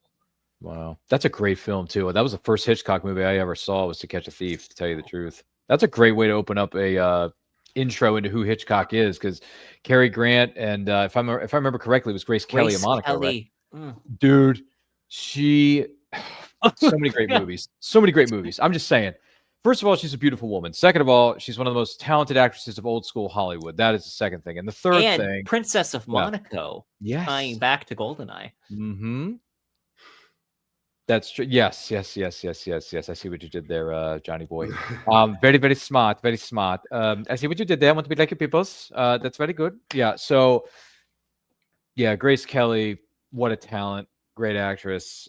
Did so many wonderful things. Wonderful things. To Catch a Thief, if I'm not mistaken, Rear Window, which is my favorite Hitchcock film, actually. That's my favorite one of the ones I've seen, because clearly I haven't seen all 60,000 of them. Sorry, Terrence, I'm a little behind. That's okay. I haven't seen all of them either. But of the ones I've seen, it would be Rear Window, To Catch a Thief is my number 2. Yeah, that's my number 2. And then number 3 would be, what is it? Notorious. Okay. Yeah. I haven't seen Notorious. Because I love Ingrid Bergman. I love Ingrid Bergman. So, got to give it up to her. Those are my top 3. Do you have a top 3? Or are you still working on it? Rear Window, North by Northwest, To Catch a Thief. See, you and I aren't that far off, so we're simpatico here. We even shop in the same store. Hey, hermano. Anyway, no, sorry, wrong movie. But still, I work for the British government. The more you tell me, the more I can help you. Again, that's a good shot. Let's start. Like, just as a shot in the movie, that's a good... Mm-hmm.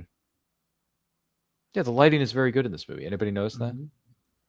Lots of shadows, silhouettes, maybe. Yeah, there definitely is a thing about having certain shadows and just outlines of people rather than like an actual proper like shot of a person being lit. But sometimes a silhouette or a shadow just says enough. There's a specific term for it with our Scott Hebert, friend of Suit Up Podcast. He does various art, like oil-based painting. And there's a specific term for like the contrast between the light intensity when you're painting that you're trying to specifically get. And that's why it's really, you can play around with it by trying to just increase that intensity from one angle to the other. I use this line in my everyday vernacular. What? No small talk? No chit chat? See, that's but see, I reverse it by saying, see, that's the trouble with the world today. No one takes the time to have a serious verbal conversation anymore. It's a lost cause because we're so used to texting. It's true. We're so used to texting. Case and I text all the time. Terrence and I are texting each other every other day.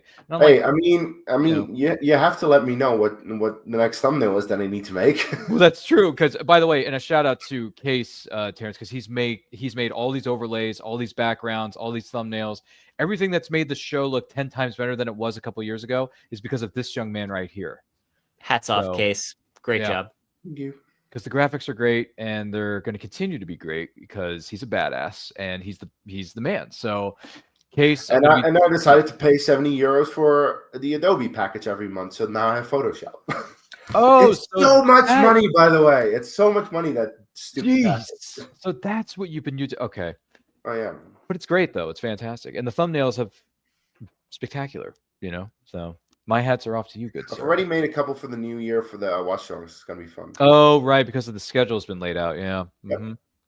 Yep. We've made some adjustments, too. We've made some really good... I've called some audibles recently. They've been very good audibles, according to cases. Like, I'm glad you replaced this with that one. Here's the thing. I did not expect you to put in Tomb Raider, Lara Croft Tomb Raider. Yep. Angelina Jolie, Terrence. Terrence 25, brother. We're going to be sitting here talking about it. It may not be one of the 4 pillars of mental adventure fiction per se there, Terrence, but it's one of those honorable mentions outside the top 10. It's one of those things that I feel like it's an important... The game sits as an important genre mainstay. I'm not a gamer, but like the concept of Lara Croft from the game has translated across so much and influenced so much of what we think of as the female adventurer. Yep. Yeah. So we'll be talking about that movie next year. So in case you're interested, feel free to have a seat at the high table there, Terrence, and wear your best suit for it too. Sure, I should. And this is the start of one of my absolute favorite action Oh, sequences. in dude, all it of just James goes. Bond. It just goes Him full on from shooting up here. St. Petersburg with a tank is awesome. And, Yes. and correct me if I'm wrong. The one he's carrying right now, what is that? The AK-47? Yeah, I mistaken? think it is. Yeah. And in the game, in the video game from N64, just going to town shooting everybody that's coming at you is so much fun in the game, in the context of the game, not in real Also, life. there are times that I wonder which is more popular, the movie or the game, because People say the game. People say the game is more popular than the film. Yeah. Yeah. So, have you guys heard that there's a new Bond game called First Light coming out? Yes. I've heard about it. Yes. And the trailers look Mm-hmm. freaking amazing. They are hoping that this becomes the next GoldenEye game, just because, in terms of it being not that it's tied to a movie, but because it's supposed to be, they're putting a lot of effort into making this really, really, really, really a good playable game experience. Kind of like what they did with Indiana Jones recently in The Great Circle. Yes. Mm-hmm. Yeah, which, by the way, that got great reviews, and everybody's been talking about that game for many, many moons now, and they're saying it's like the best Indiana Jones video game of all time. So, well, it's good to know that Indiana Jones is doing something good these days. yeah, he did 3 great movies, and then he went off for a while, and then the video game came in, and now everybody's happy again. Isn't that how the world works? It's great. Yeah. So 007 First Light, if I'm not mistaken. That trailer looks incredible. Like for a young actor-ish, like a young gamer or game voiceover actor playing this role, like it looks so good. It looks so. I'm like, really? This is how like he got that scar, and this happened to him, and this happened to him, and he got this, and he got that. I'm like, oh man, this is like way more origin than Casino Royale ever was, and I'm down for it because we never get to see a 25, 30-year-old-ish Bond. It's always late 30s, early 40s. So I'm down. I look forward to seeing the cinematics of the game when someone rips them from their gaming console and posts them on YouTube so Terrence and I can watch it. Because you know what's going to happen. Very much like the next Bond to be like not even 30 by the time that he starts. I want him to carry on. Okay. Because like one of the biggest issues that people have with Roger Moore is that he was too old throughout his run. Yeah. Started in his 50s, went into his 70s. That's gross. I don't want to see that. No. I want to see someone in their late 30s like Daniel Craig was. He was 39 in Casino Royale. And I'm like, really? He's 39? I didn't think he was that old. Are you kidding me? So I was shocked when that fun fact came out. Yeah, dude. Awesome. And just the whole like the James Bond theme blasting. By the way, yes. In the theater, when my dad and I and everyone else was sitting there, it wasn't a big crowd, but it was a small, medium-sized crowd. So when that tank burst from the walls, everyone gasped and was freaking the heck out. And we're like, oh my God, it's the best thing ever. And the theme song kicks in. And I'm like, Dad's like, that's it. That's Bond. That's Bond. That's it. Like, that's okay. I'll take it. The fact that he's going after the girl in a tank in the middle of St. Petersburg, you out of your mind?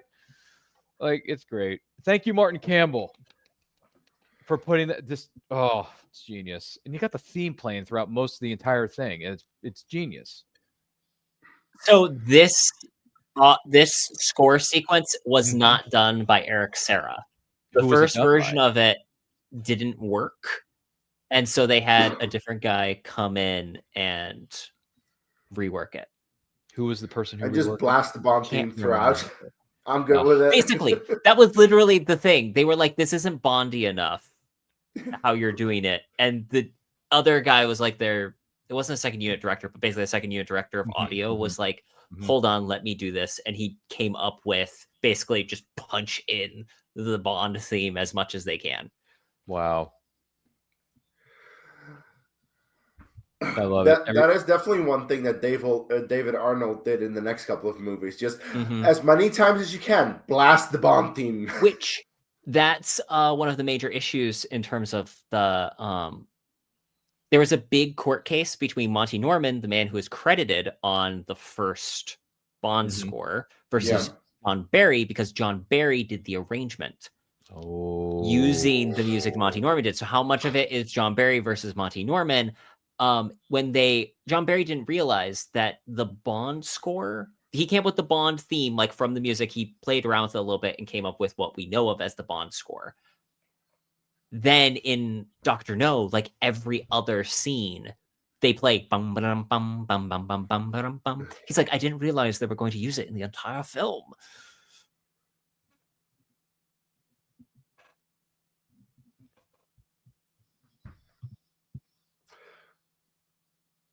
They wrecked a lot of cars for this stunt. Dude, they trashed everything, and it's so glorious. I love it. And the score is booming, and everybody's like going crazy in the theater. And we're just like, where is this going? Where is this going? And when it ends with him adjusting his the tie, yeah. which, by the way, Terrence does that in a lot of his social media posts. He'll be like, doing this. I'm like, dude, I know where you pulled that from. You pulled that from our good friend Pierce, didn't you? Yeah, you did. Yeah. So every time Terrence makes a social media post about his upcoming appearances or signing books or his next release, he's like, hey everyone, I have a new book coming out, and this is what it's called. Mitch Mayhew Goes to Paris, or whatever, like whatever it is. He'll just be like, that's what I got coming up. And I'm like, Terrence, I know where you got this from, and I like it. Hey, if you're going to steal from the best. Exactly. By the way, congratulations on that banner, I think it was, that you put together for your upcoming appearance at a you're doing a book signing here pretty soon, aren't you? Book signing at Barista's Bouquet in West Des Moines. If you live in Iowa and are watching this, come join us on 12/6. December 6th, I believe. Yeah. Wait a minute. Iowa. Is this heaven? No. It's Iowa. There you go. Sorry, Terrence. You waited too long to make your move there, buddy, so I had to say it for you. Thank you. But I love that movie. I always have. I always will. And my friend is we're actually planning on taking a trip to Iowa next year. So highly recommend. We're going to stop by and say hello. You know, we'll hang out, shoot the breeze, you know, maybe grab a vodka martini, shaken, not stirred. And why don't you visit James Kirk's residence? I have been. I've been there. Riverside, Iowa. Nice. Oh, okay. There was like a replica of the there it Enterprise. Is. Just tie, let him move on. We laughed when that happened in the theater. We laughed. We laughed pretty good when he did that. We were smiling and laughing at the same time. We loved it. It was great. It was like he adjusts his tie after a bunch of things just crashed into him. It's Bond. Yes, he's gonna adjust the tie.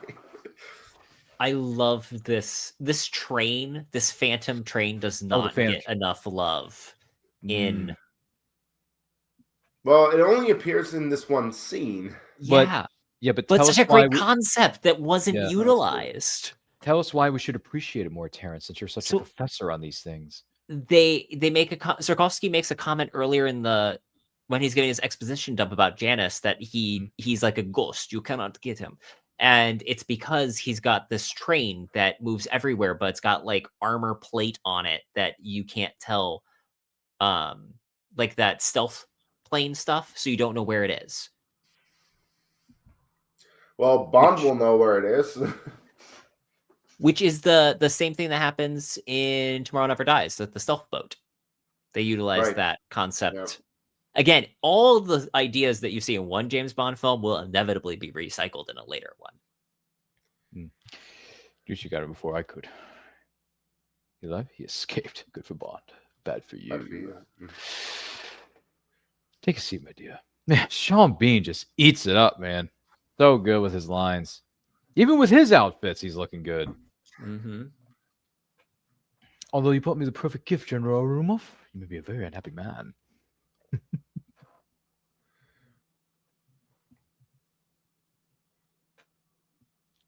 I don't want to know context of that sentence. No. Yeah, we share things. You know, I'm like, what? You share what? Did you ask your dad about that? I'll be honest with you, when we were watching this movie the first time back in the day in the theater, it was never brought up. I just went with the movie. Dad and I were looking at each other. We're like, okay, we're going with the movie. This is what the villain's trying to do. He's trying to get underneath everybody's skin, trying to manipulate people. You know what I'm saying? I'm like, yeah. I mean, I'm only when did this movie come out? So 95. I mean, I may have been only 8 years old, but I was starting to grasp. Wow. Yeah, I was 8, Terrence. Ryan is the oldest one here. Yes, I am ancient in this room. Yeah. Wait, I was at the age of 8 when this came out, and then 3 years later, I think it was like 10 and a half, maybe 11 when Mask of Zorro came out, and I was like, Okay, That's Catherine the right Zeta-Jones, who are you, and can I have that phone number, please? You know, just saying. The way that Famke Janssen is just going, "Oh, the train, he's going to derail us." She's loving it. And she's smiling. She's getting a grin out of it. I'm like, dude, this woman is really out of her mind. I mean, have you watched the rest of the movie, right? Well, yeah. But I'm just saying, like, when you look back on it, you're like, boy, this woman really was insane. I mean, she's insanely beautiful, but at the same time, she's deadly. In the words of our good friend Tim Curry, the most beautiful I've ever known and the deadliest, which would explain my attraction. Sorry, that's a hashtag Disney's Three Musketeers Kiefer Sutherland reference. You're welcome, by the way. Terrence, when was the last time you saw that one? A long time ago. I think a friend of Bro. mine had it on VHS. Bro, We're talking swashbuckling I know. September, man. I know. How can you not watch Three Musketeers for swashbuckling September? You're all hyped up on this Veritas Noir thing. You got to stop worrying about Noir November and worry about swashbuckling September. We're building out the programming for next year. And that is true. We're building up Men's Adventure Fiction May is coming up in the next couple of months. And then after that, we're going to be doing Swashbuckling September, Noir November. And then isn't there something else we're supposed to be doing next year that's in the March pipeline? Madness? No. We don't do March Madness. That's a basketball thing. Although I will be watching certain games. Ryan, I was more so thinking of what we have planned for March in terms of watchalongs. Is it the MI or the F&F marathon? It's Mission Impossible. We're doing a triple threat of Mission Impossible movies. So what was it? It was the Mission Impossible original, Mission Impossible 3, and then I think the other one was Mission Impossible Ghost Protocol, I want to say? Yes. Okay, so it's 1, 3, and 4 turning a certain age next year, Terrence. Does that interest you? I don't know if you're a Mission Impossible fan, but... Okay, which one is it? 1. The first the one. original, 96. Yeah. Okay. All right. We may have to save Terrence, our young man here, a seat at the table for Mission Impossible, the OG from 1996. Rumov, what does this cost I promised you? You knew, didn't you? Just like everyone else. This in the pot. You'll betray. Just like everyone else. Have either of you seen Richard Sharp, the miniseries that Sean Bean is in? No, what is this? Do tell. It's him as a Napoleonic era English soldier. Ooh. It's based on Bernard Cornwell books, and he plays just a delightful, roguish English soldier who's from Yorkshire. It's just brilliant. He's going to be a badass with a sword. I know it shocks you that I enjoy the show. Well, he's kind of doing that now with the Robin Hood series on Stars or MGM, I think it is. I heard that he was in that, and I was like, "Ooh, I might have to hear if this is good." Well, I had the pleasure of watching the pilot episode, and I really enjoyed it. And Sean Bean does a masterful job of playing a sniveling, conniving, punk bad guy. Yeah, bad guy. He's great antagonist. So feel free to look it up, man. It's on it may be on Prime or MGM Plus. What is it called? MGM Plus, one of the two, something like that. We have so many of these extras at this point. I know, it's terrible. Everything's plussed. And they cost a fortune to keep streaming too. Which is not very, very good to me. But anyway, yeah, Robin Hood's a good series. I like it. Granted, there's been a billion Robin Hood movie and TV because it's public domain, so that's what you get. No, by the way, no, I am not leaving you hanging. I'm not. No, there'll be visits planned for next year at certain points, certain locations, whatever. It's happening. It will happen. Anyway, sorry. For those of you wondering what the frack is going on here, we got 3 minutes to explain this. So we're watching. No. The same 6 minutes as James gave him. That's what I'm saying. It's the least we could do for a friend. What does that mean? We got 3 minutes. We're watching GoldenEye's 30th anniversary celebration. Or watch along. Do not forget to like and share if you're watching this live or what is known as a replay. Thank you for doing so. And I want to thank Case, Terrence for being here as a part of this program. And if you want to queue up your copy on physical media or a streaming service, rather, watch the movie along with us. Queue it up to the what mark are we at? 1 hour, 32 and 33 seconds.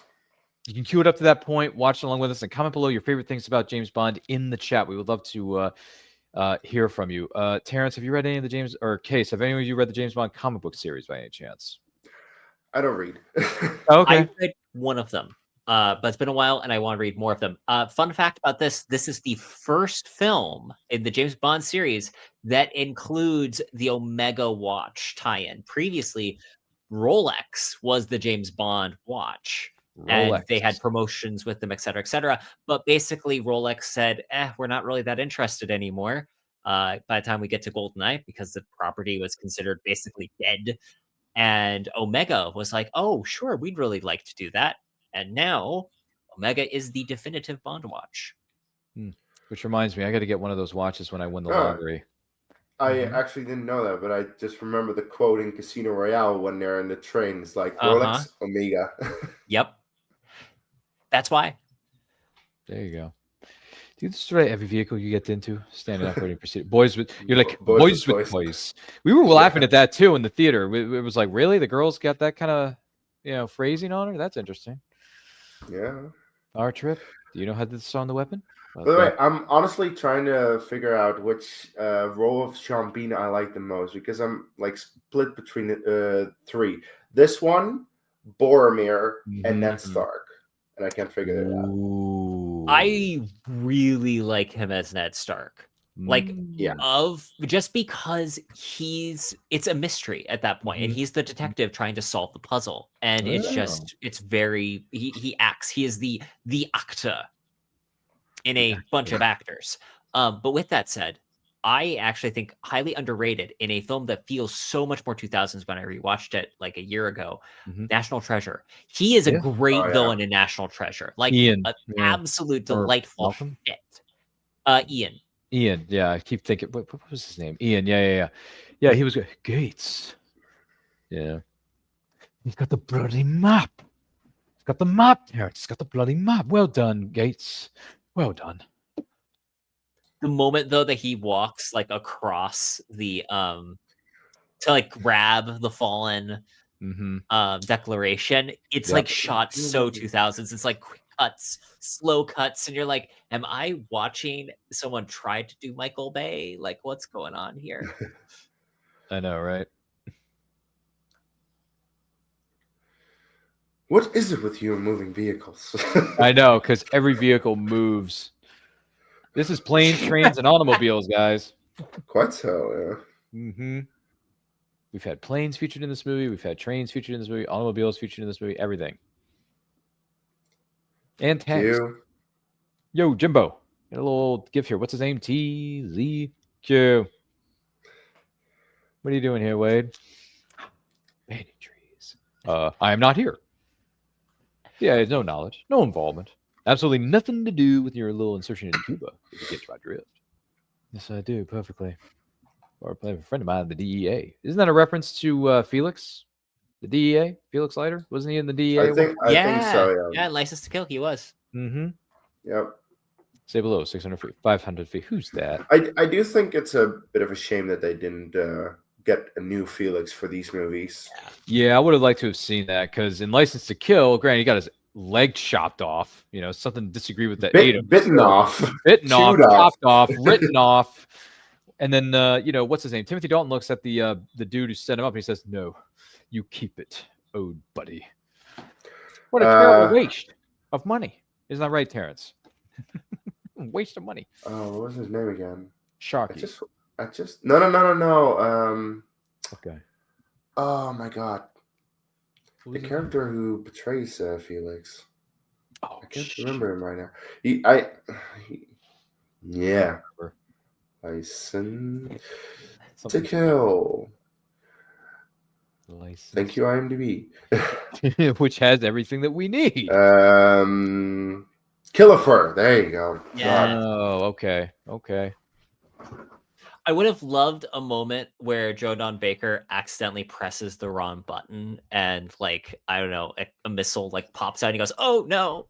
Or he ejects himself. Yeah. And then we get a call back to Connery's days. Ejector seat. You're joking. This is the one scene that I feel like really doesn't fit. Feel like a Bond film. Because I will say it's beautifully shot and obviously beautiful scenery, but it just doesn't. It comes out of nowhere.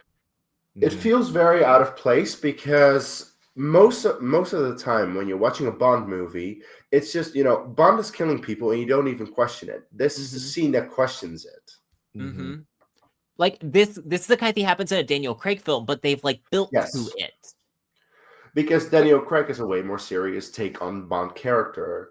The overall vibe of the movie is that. Which is This feels like they tore it out of the a romance novel. Well, I was gonna say the Thomas Crown Affair. Oh yeah. It feels like it's that kind of oh well, we're in this pause between the action beats, they're on the island, whatever. Whereas here it's just like, oh, we're gonna stop the bad guy, but wait, dramatic interlude in the perfect sunset on the beach. Really, we just need to get her in a swimsuit. We need to do promotional photos, good people. We need to sell toys from this movie. Well, maybe not so much the toys. I don't know about that, but we did sell a lot of posters with this image on the. The beach scene is featured on a number of the the teaser poster or the main poster, I think. And it's featured on the cover of the soundtrack when I had it on cassette. I had the soundtrack on cassette, Terrence. Cassette tapes. Yeah. And then I eventually upgraded to the best of, or no, the 20th anniversary, or no, 40th anniversary when Dino of the Day came out, and it had all the theme songs. It was called the Best of James Bond, whatever it was. Album, the soundtrack, or the CD. Had a blue gun barrel and the blue guy, silhouette cover, if you remember that. Feel free to Google image that. It's really cool. This is one of my favorite moments in the movie, quite honestly. Is it? Well, allow me to explain. Yeah, now I really got to know. She looks over at him, and this line.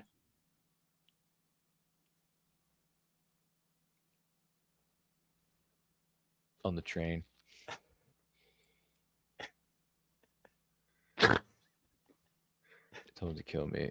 And that this is one of those things that I have learned to appreciate more, is the reality of this is very accurate to real life. When you said that thing that you really want to say you didn't mean at all, you didn't mean it, did you? Well, he says, yeah, I called it. Always call their bluff. He did. By the way, Jessica says a Bond roundtable discussion would be cool. Well, you know what? 2026 is around that corner, right over there. So, Case, me, you, Terrence, a few others, we'll have a meeting. We'll sit down. We'll plan a day, plan a night, get it done. Maybe the first, second quarter of 2026. Get her done. And have a Bond roundtable discussion, Well, you can essentially do it instead of the meaning of fandom if you want. Yeah, we could do it on the first of a certain month of next year. Yeah, it would be the first Friday of a certain month, depending on who's going to be on it and what everybody. And I get to make a thumbnail for it. and Case is going to be the one to make a thumbnail for it, and then we're going to sit here talking about our favorite Bond movies, favorite Bond theme songs, favorite Bond girls, favorite Bond, gadgets, whatever. Like, we'll just do the whole shebang, I guess. I don't know. The gun barrel, but with everyone's faces. That's an idea. Can you? Yeah, we could probably work something up like that, can't we? Probably, maybe. I don't know. Think about that. But I know we got 3 people here who are going to be on that show. I just got to think, who else can we get? I mean, maybe we can get another member of the Men's Adventure Fiction family to be on with us. Probably. Make it 4. And then I'll talk to the gentleman over there at Relay 007 Podcast if we can get one of them on. Trying to think. Okay, I forgot about that. What, the satellite dish? No, the missile. Oh yeah, it comes out of nowhere. Yeah. It's amazing how you can watch these so many times, and then there's just a moment where you're like, "Oh shoot, that's right, that thing happens." Catches you off guard. I mean, if we did it, I feel like we would have Predator now. Yeah. Yeah. Oh yeah, there's one. That's one for the books. I was gonna say we could do the Bond roundtables to lead up to Casino Royale. Sure. Yeah. Do it the first Friday of that month before we do it. When do we have it actually? Yeah. Can you remind? I think it's November, isn't it? Yeah, I'm checking it. Yeah, we're gonna have to wait till next Thanksgiving to do it, Terrence. I'm sorry. Yeah, it's okay. I'm sure I'll be promoting something at the time. Yeah, because don't you publish like a new book every 2 weeks or 2 months, something like that? You're kind of on the same playing field as our brother in arms, T.G. Brown, and his wife. You know what I'm saying? Because T.G. and the marketing wizard over there, known as Ashley. Oh my gosh! By the way, Do you know she does 2 live streams on her TikTok a day, No. Wow. promoting and selling TG's books? Wow. That's And I've cool. I've watched the footage, I've watched the feeds, I'm chiming in there live, I'm saying, "Hey, how you doing? How are things going? How many of you sold today?" And she's responding to everybody's comments. That's impressive. Everybody. By the way, yeah, it is November of next year, so you have to wait a year for it. Yeah, Terrence, you're probably gonna have We are to. teasing the audience really far. I know. Well, I It's a mean, slow burn, guys. slow burn. We may do it in Hey, November. if you've seen the chat, they like it. They do like the idea of us doing it. It's just a matter of when are we going to do it officially. We're going to do it in November. We're going to do it beforehand. I mean, who knows? I mean, we We'll could get save there. it for November. We could. Kind of goes hand in hand with what we're doing that month anyway. But then again, we can always do it in the summertime. I mean, if we want to, hypothetically. Because then that would give me time to watch all the non-existent Roger Moore movies, so then I can catch up on all the, do my homework like our friend over here is saying to me. And I'm like, okay, great. I've seen all 25 of them. Can we talk about them now? Yes. Ryan, you will probably like Spy Who Loved Me. Okay. The other ones is a question. The other one is a completely different scenario. I get it. Well, a lot of people, in fairness, really like The Spy Who Loved Me and Moonraker because it's the same movie. Oh. The thing is, I really don't like Moonraker because it was their response to Star Wars. It wasn't even supposed to be a thing. It's supposed to be for your eyes only. Yeah. The Spy Who Loved Me ends with James Bond will return in this in For Your Eyes Only. And then they just were like, oh, but Star Wars happened. We're going to make our Star Wars Bond movie now. This is a great one-liner, by the way. She always did enjoy a good squeeze. Yeah. Oh, man. This is what makes Brosnan's Bond work so well, is the way he effortlessly just says these lines. At just the right moment, too. You know what I'm saying? His delivery. It's crisp, Alec Trevelyan's all suited up. He's suited up to kill, man. I am not ready. 6 minutes. Prepare the dish. No! It's too early. I am not ready. Do it. By the way, this finale has some of Boris's best lines. Oh my gosh, does it ever? And here's the other thing. Yeah, he says it multiple times. Here's something I'm hoping to do this weekend because I got to talk to a friend of mine, and hopefully this will happen over the course of with all the sales going on during the holiday season. If we go to this bookstore that I'm thinking of, the one that I showed you guys before in the Discord, what was it, the Wonder Book? If I go back to Wonder Book, Terrence, I'm going to look up Ian Fleming. Ooh, I'm going to try to see if I can find some Bond swagger there. Bond books that you should read: Casino Royale, of course, From Russia with Love, Moonraker. Moonraker, wow. And the book Moonraker is very different from the movie. Okay, like, gotcha. Hugely different. Thank God. See, that's what he's trying to convey here. The book might be one of Ian Fleming's best written. Best I make the argument it is the one book that is like all of the other books that were written around the time, but you understand why Bond is special compared to all the other characters that were like Bond in print at the time. Okay, so it was Casino Royale, Moonraker, From Russia with Love, and then what was Dr. the fourth? No. Dr. No. Okay. Yes. The book is really good too. Okay. All right, because I've seen that. I've seen all the Connery films, so I know what I know what happens. Goldfinger. I'd say the book Goldfinger is different, and I enjoy the book Goldfinger more than the movie, which is I am the opposite of most people in that regard. I was going to say, do you expect me to talk? No, Mr. Bond, I expect you to die. The thing is, like, Goldfinger was one of the first Bond movies that I watched, and I understand it's very dated, but I really do like it. See, this is the thing, because I mean, granted, different generations grew up on different films, right? So my dad loved Goldfinger, and he kept telling me over and over again how great of a film it is. The thing is that it is very dated in certain ways, but it did introduce us to so many Bond-isms, the cars, the gadgets, all that kind of stuff, and it does a very good job at that. Yep. No, I'll give it that, and I adore the finale at Fort Knox. Yes. I wouldn't give up McLean for all the gold in your Fort Knox. Anyway, sorry, wrong movie. That's Die Hard with a Vengeance, and I love that movie, and we celebrated it earlier this year, and I'm so happy we did, because that was my first Die Hard movie I ever saw. So there you go. See, Terrence, everything was out of order. The Bond franchise was out of order. The Die Hard franchise, Indiana Jones, everything I've seen that's a I franchise. mean, I don't think there are a lot of people who watch Doctor No as their first movie. No, in no. terms of Bond. Well, I saw Goldfinger, like bits and pieces of it on television. Like I said, my dad had it on in his office downstairs in the basement where he had it. But I didn't like watch it the whole thing. So I've only seen bits and pieces until years later when he bought the VHS, and then I really started getting into the Bond franchise, and I went back, watched it, and I was like, you know what? For a movie that was made in the 1860s, this is not bad. Like this actually works. And the girl who plays who's the blonde, what was her name? Honor Blackman? No. The one who gets painted in gold, that one. Oh, Jill? Well, yeah, Jill Masterson. Jill Masterson is the name of the character. The actress is Shirley Eaton. Yes. So when Jill Masterson comes in, laying down on the the beach chair, whatever it is, calling out the card game for Goldfinger because he's trying to win all the money, and then all of a sudden this dude walks in, turns it off, but then they quick cut to him like walking into the room, even though he had just turned the dial off, and she says, "Who are you?" Bond. James Bond. And I'm like, whoa, wait a minute. Hold the phone. Connery's best delivery of that line. Probably, other than I still maintain his very first, the introduction scene in Dr. No is one of the most perfect Bond moments of all time. Yeah, if you don't have that in like your top 10, top 5, whatever it is, like introductions of a character, like you're out of your mind. Because Dr. No still holds up.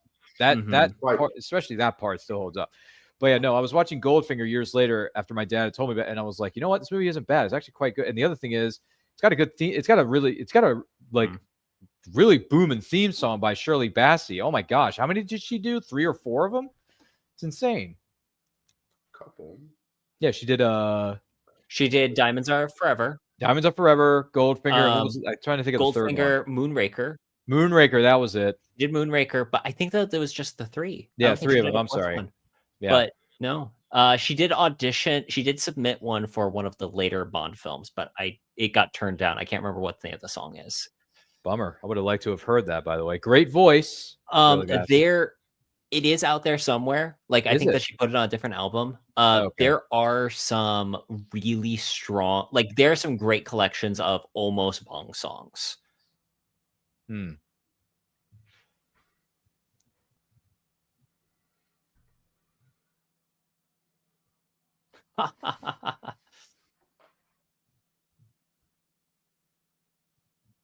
Every time I see that, I just think it's like that memory game where it's like you have to click the blinking lights in the right sequence.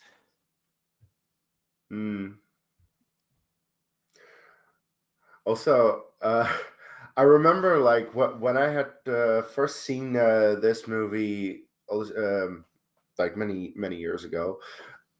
And I saw Boris do the thing with the pen in his hand. I was very much trying to do that myself to the point where it actually worked. So that was cool.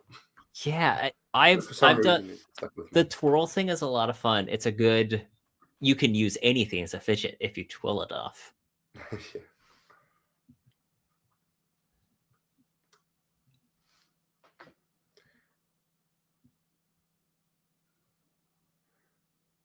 The watch.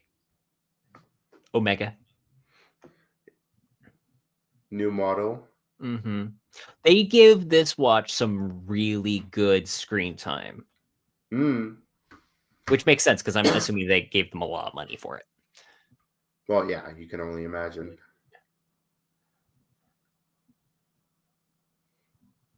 The line in Casino Royale where she says, former SAS types with easy smiles and expensive watches is apparently a line that someone wrote Fleming or reviewed Fleming's work. Something associated with his writing at the time. Someone reviewed it and made a comment that these are characters that are very real because, again, post-World War II, you had a lot of those former SAS types that were finding new careers. The music swirls.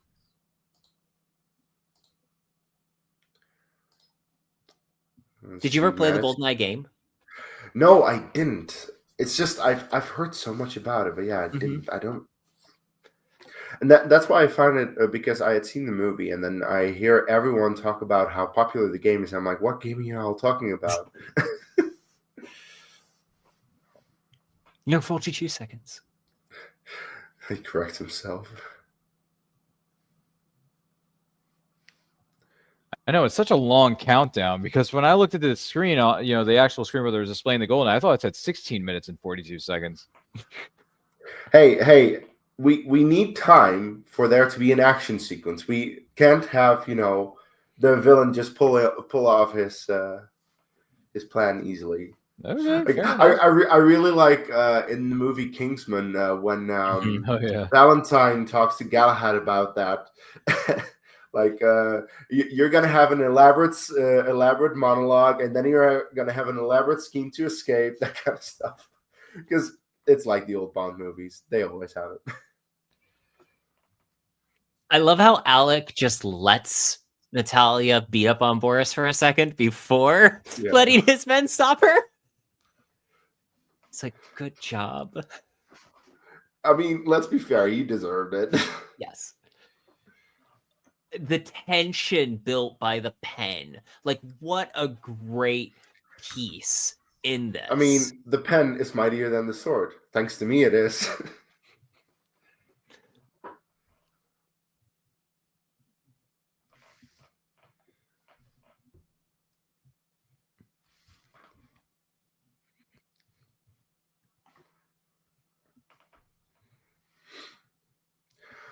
But to be fair, it indicates that Alec doesn't care about the squabble of them. He cares about the overall thing that's going on. And I very much also just think that Alec doesn't like Boris all that much. Boris would be killed if he could get away with not needing him. Yeah. Richard Rocket's firing. Dude, man, when he gets his butt handed to him by Natalia, and then he grabs the wrong pen by mistake, and Pierce is intensely watching him. Like, how many clicks? How many clicks? How long did you say the fuse was? Oh, grow up, 007. No, we said that. You know what, Terrence? We as writers believe that the pen is always mightier than the sword, and thanks to me, they were right. Right? So we got Q. Go ahead, to thank. shoot him. Go ahead. Calling the bluff. She learned.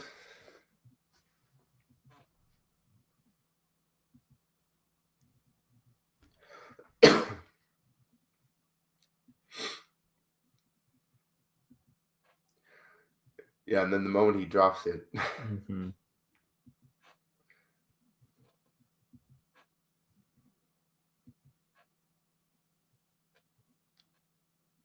It's a great example of a writing technique I've heard called the where basically the point is you want an accident to happen. An accident is what forms the circumstances to create the plot, or an accident is the thing that unintentionally happens that actually helps your hero when the plot completely falls apart. It's not exactly a Deus Ex Machina, but it is that one stroke of luck that they needed for success.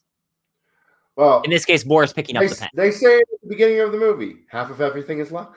And the other half? And the other half? Wait.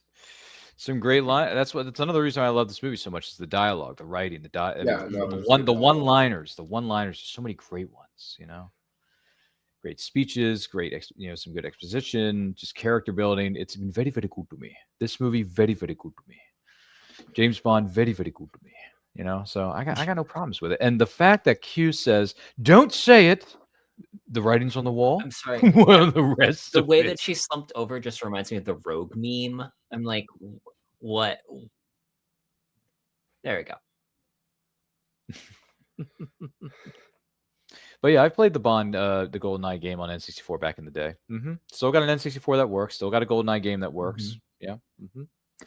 Played 007 Agent on Fire, 007 Night Fight. By the way, 007 Everything or Nothing with Pierce Brosnan in that game. Really that should have been a freaking movie, man. That movie would have been awesome, including the appearances of Heidi Klum and Shannon Elizabeth. Guaranteed.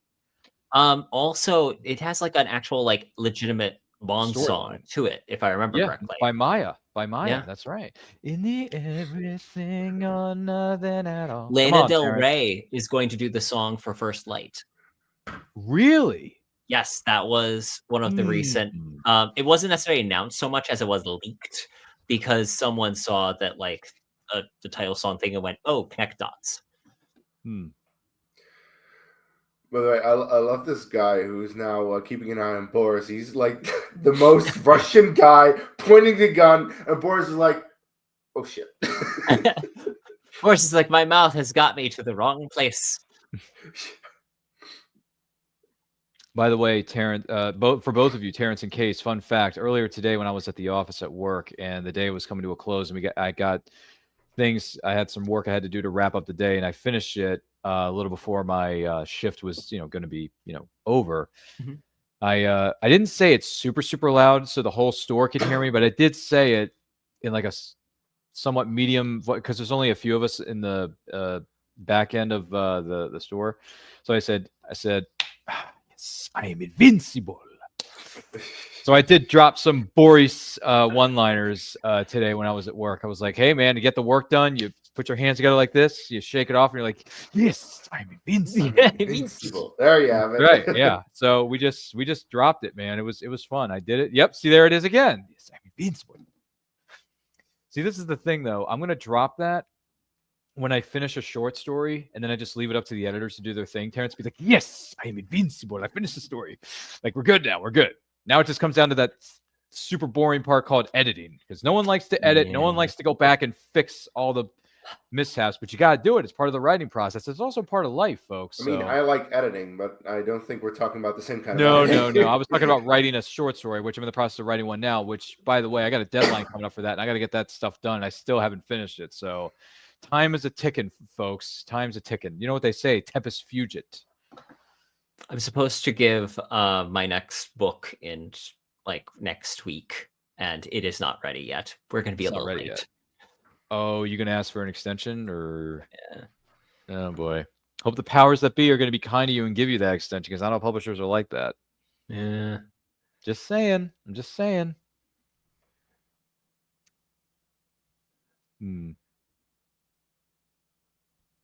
wonder. Ooh, where's the face? Where does this fight rank amongst the best Bond fights in a film? Don't. It feels less choppy than it actually is, I think, is actually the thing that I'm impressed with. Like, I realized at rewatch Lethal Weapon, at the end it has the big martial arts fight, and I'm just like, ugh. Like, I know some people like it. I just didn't enjoy it that much, but I'm used to John Wick fights at this point in movies, which most films pre a certain era do not do that. Whereas this one, like, it's actually pretty good. I'm not a particularly big fan of the lighting. No, you can't really see what's going on. You can't really see it that well, and that's my biggest issue with a lot of the fights in a lot of different action movies. They try to mask bad choreography. James was always better. There's definitely someone has supercut Pierce Brosnan over top of Luke Skywalker at the end of Empire with this moment where he's hanging on the bottom. Oh, yeah.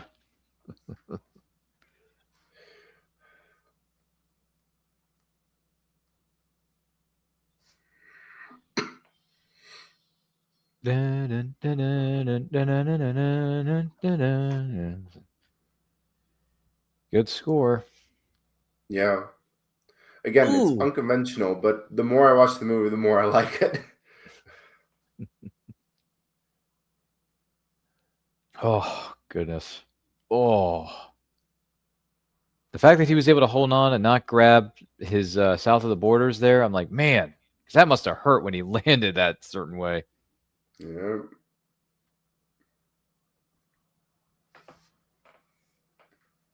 What do you think? Is it easy to tell that that's green screen? I know, that's what I was just thinking. No, I can tell it's green screen. All right. You can tell? I can tell it's green screen, but also, like, I'm trying to put myself back in. This is still better than rear projection. Mm-hmm. Mm-hmm. In The thing Moonraker, is- there's a scene where Roger Moore's fighting on top of a cable car, and it's so bad it's distracting. Yeah, it really is. Now, the thing is, I'm very trained to see green screen and bad visual effects because I watch a lot of movies all the time. So, like, I'm very used to it. So that's why I can tell. But I'm seriously wondering if a lot of other people can tell, especially I like the think- more casual watcher.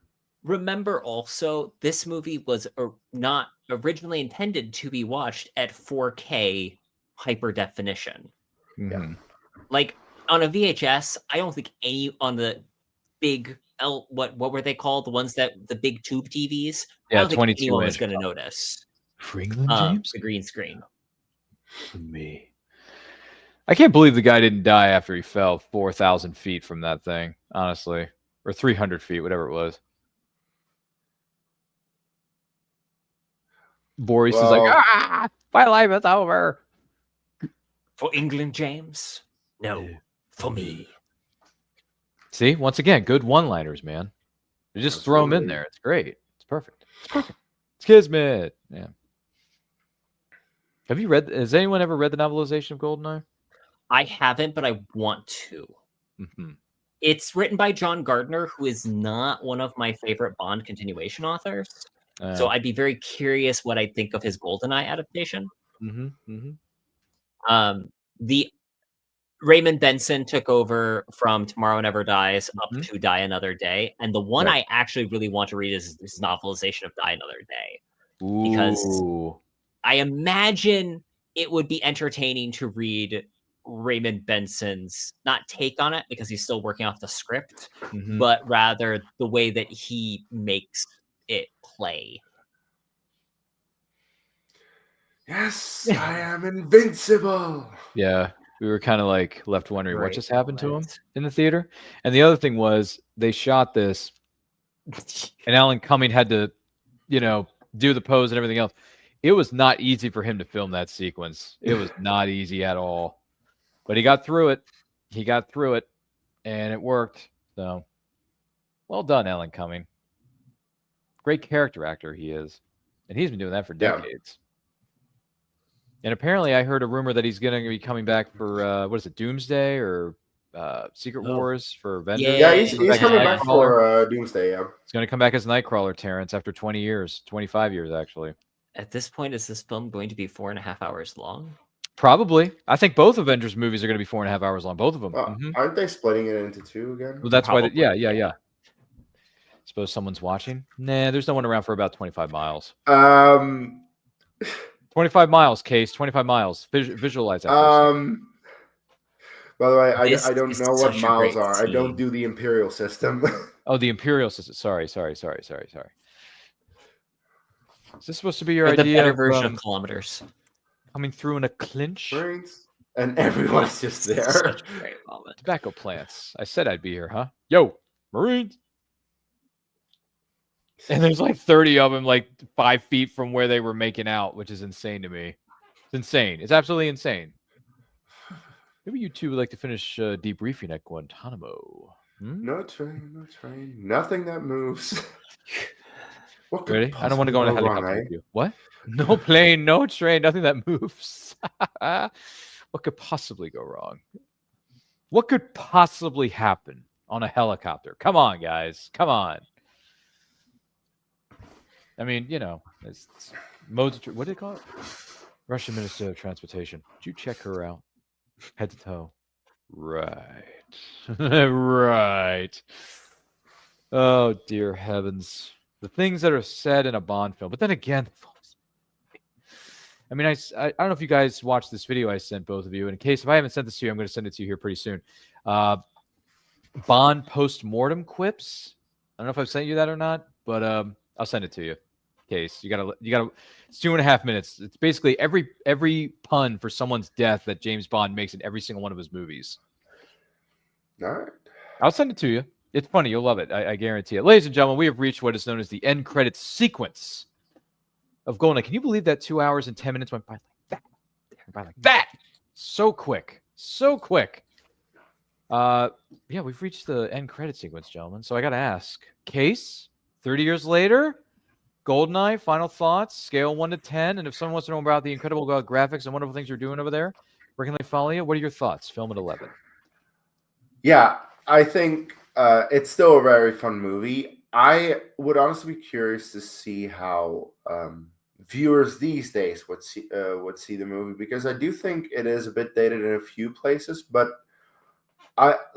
it's very difficult to say with Bond movies. It's like what we said earlier in the show.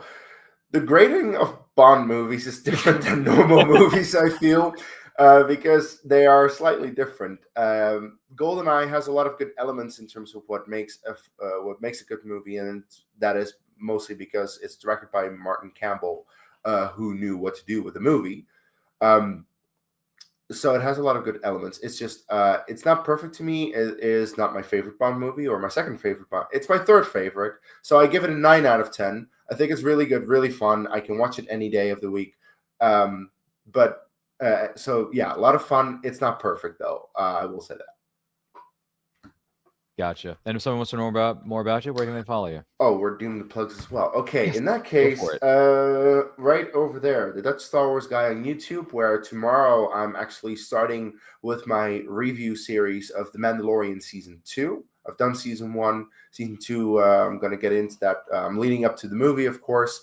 I also just finished building the Lego Venator, and the next Lego set is on the way. It might not be entirely Star Wars, but it's going to be in a galaxy that a lot of people love. You know, it's Star Trek. It's going to be the Enterprise whenever it comes in. I ordered it today. I'm not sure when it's going to come. Somewhere next week. So look out for that on my channel. It's going to be fun. Thank you for having me.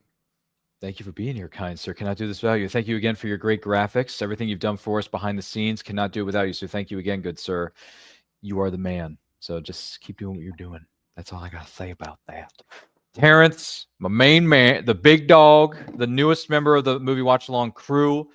Granted, Case, myself, and maybe even Austin are the 3 OGs of this crew, but you, sir, have made quite the impression on the audience.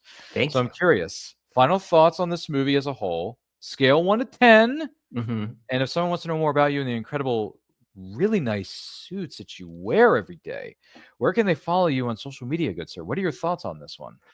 My thoughts, GoldenEye is a amazing reboot of a series.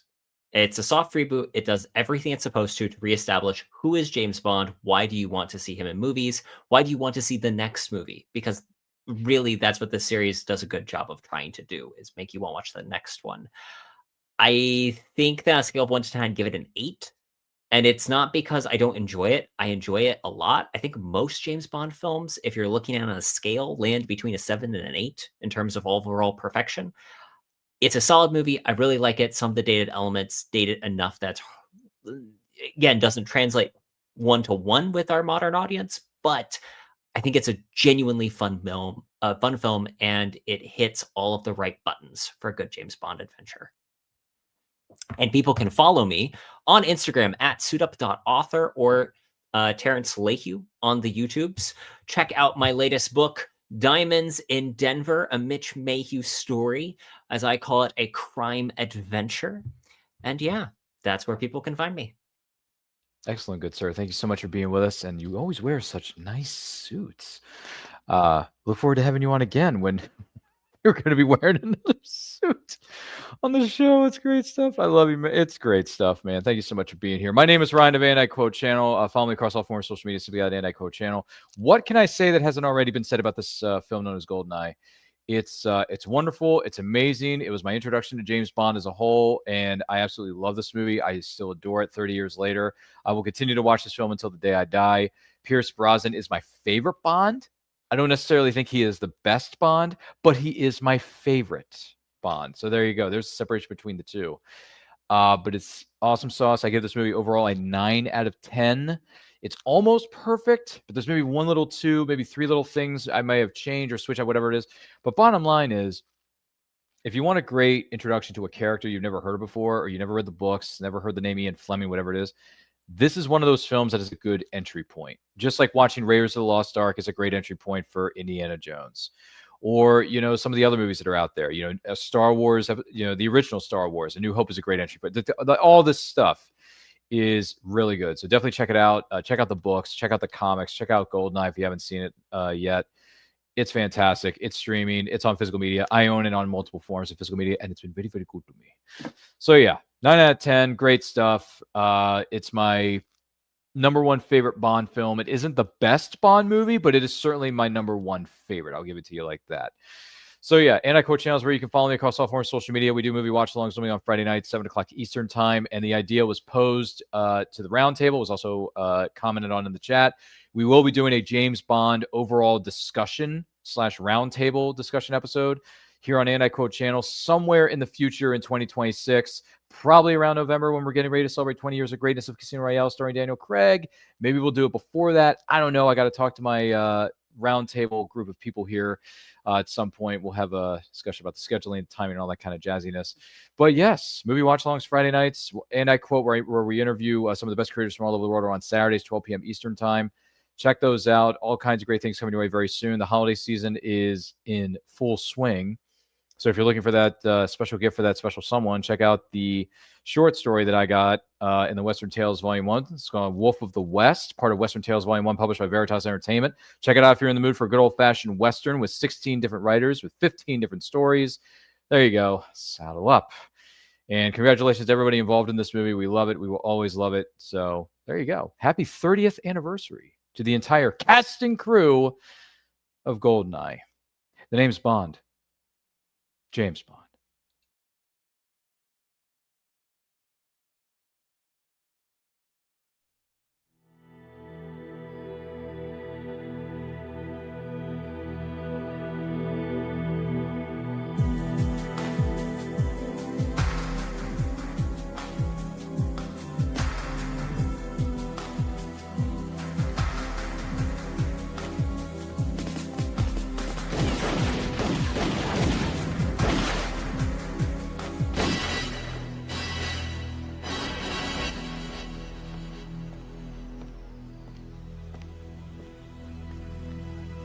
You were expecting someone else?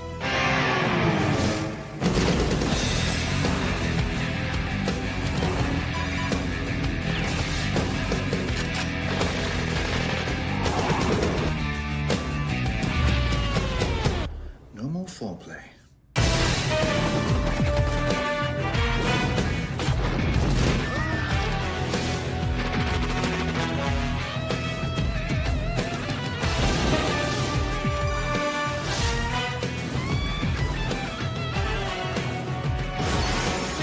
Name's Bond.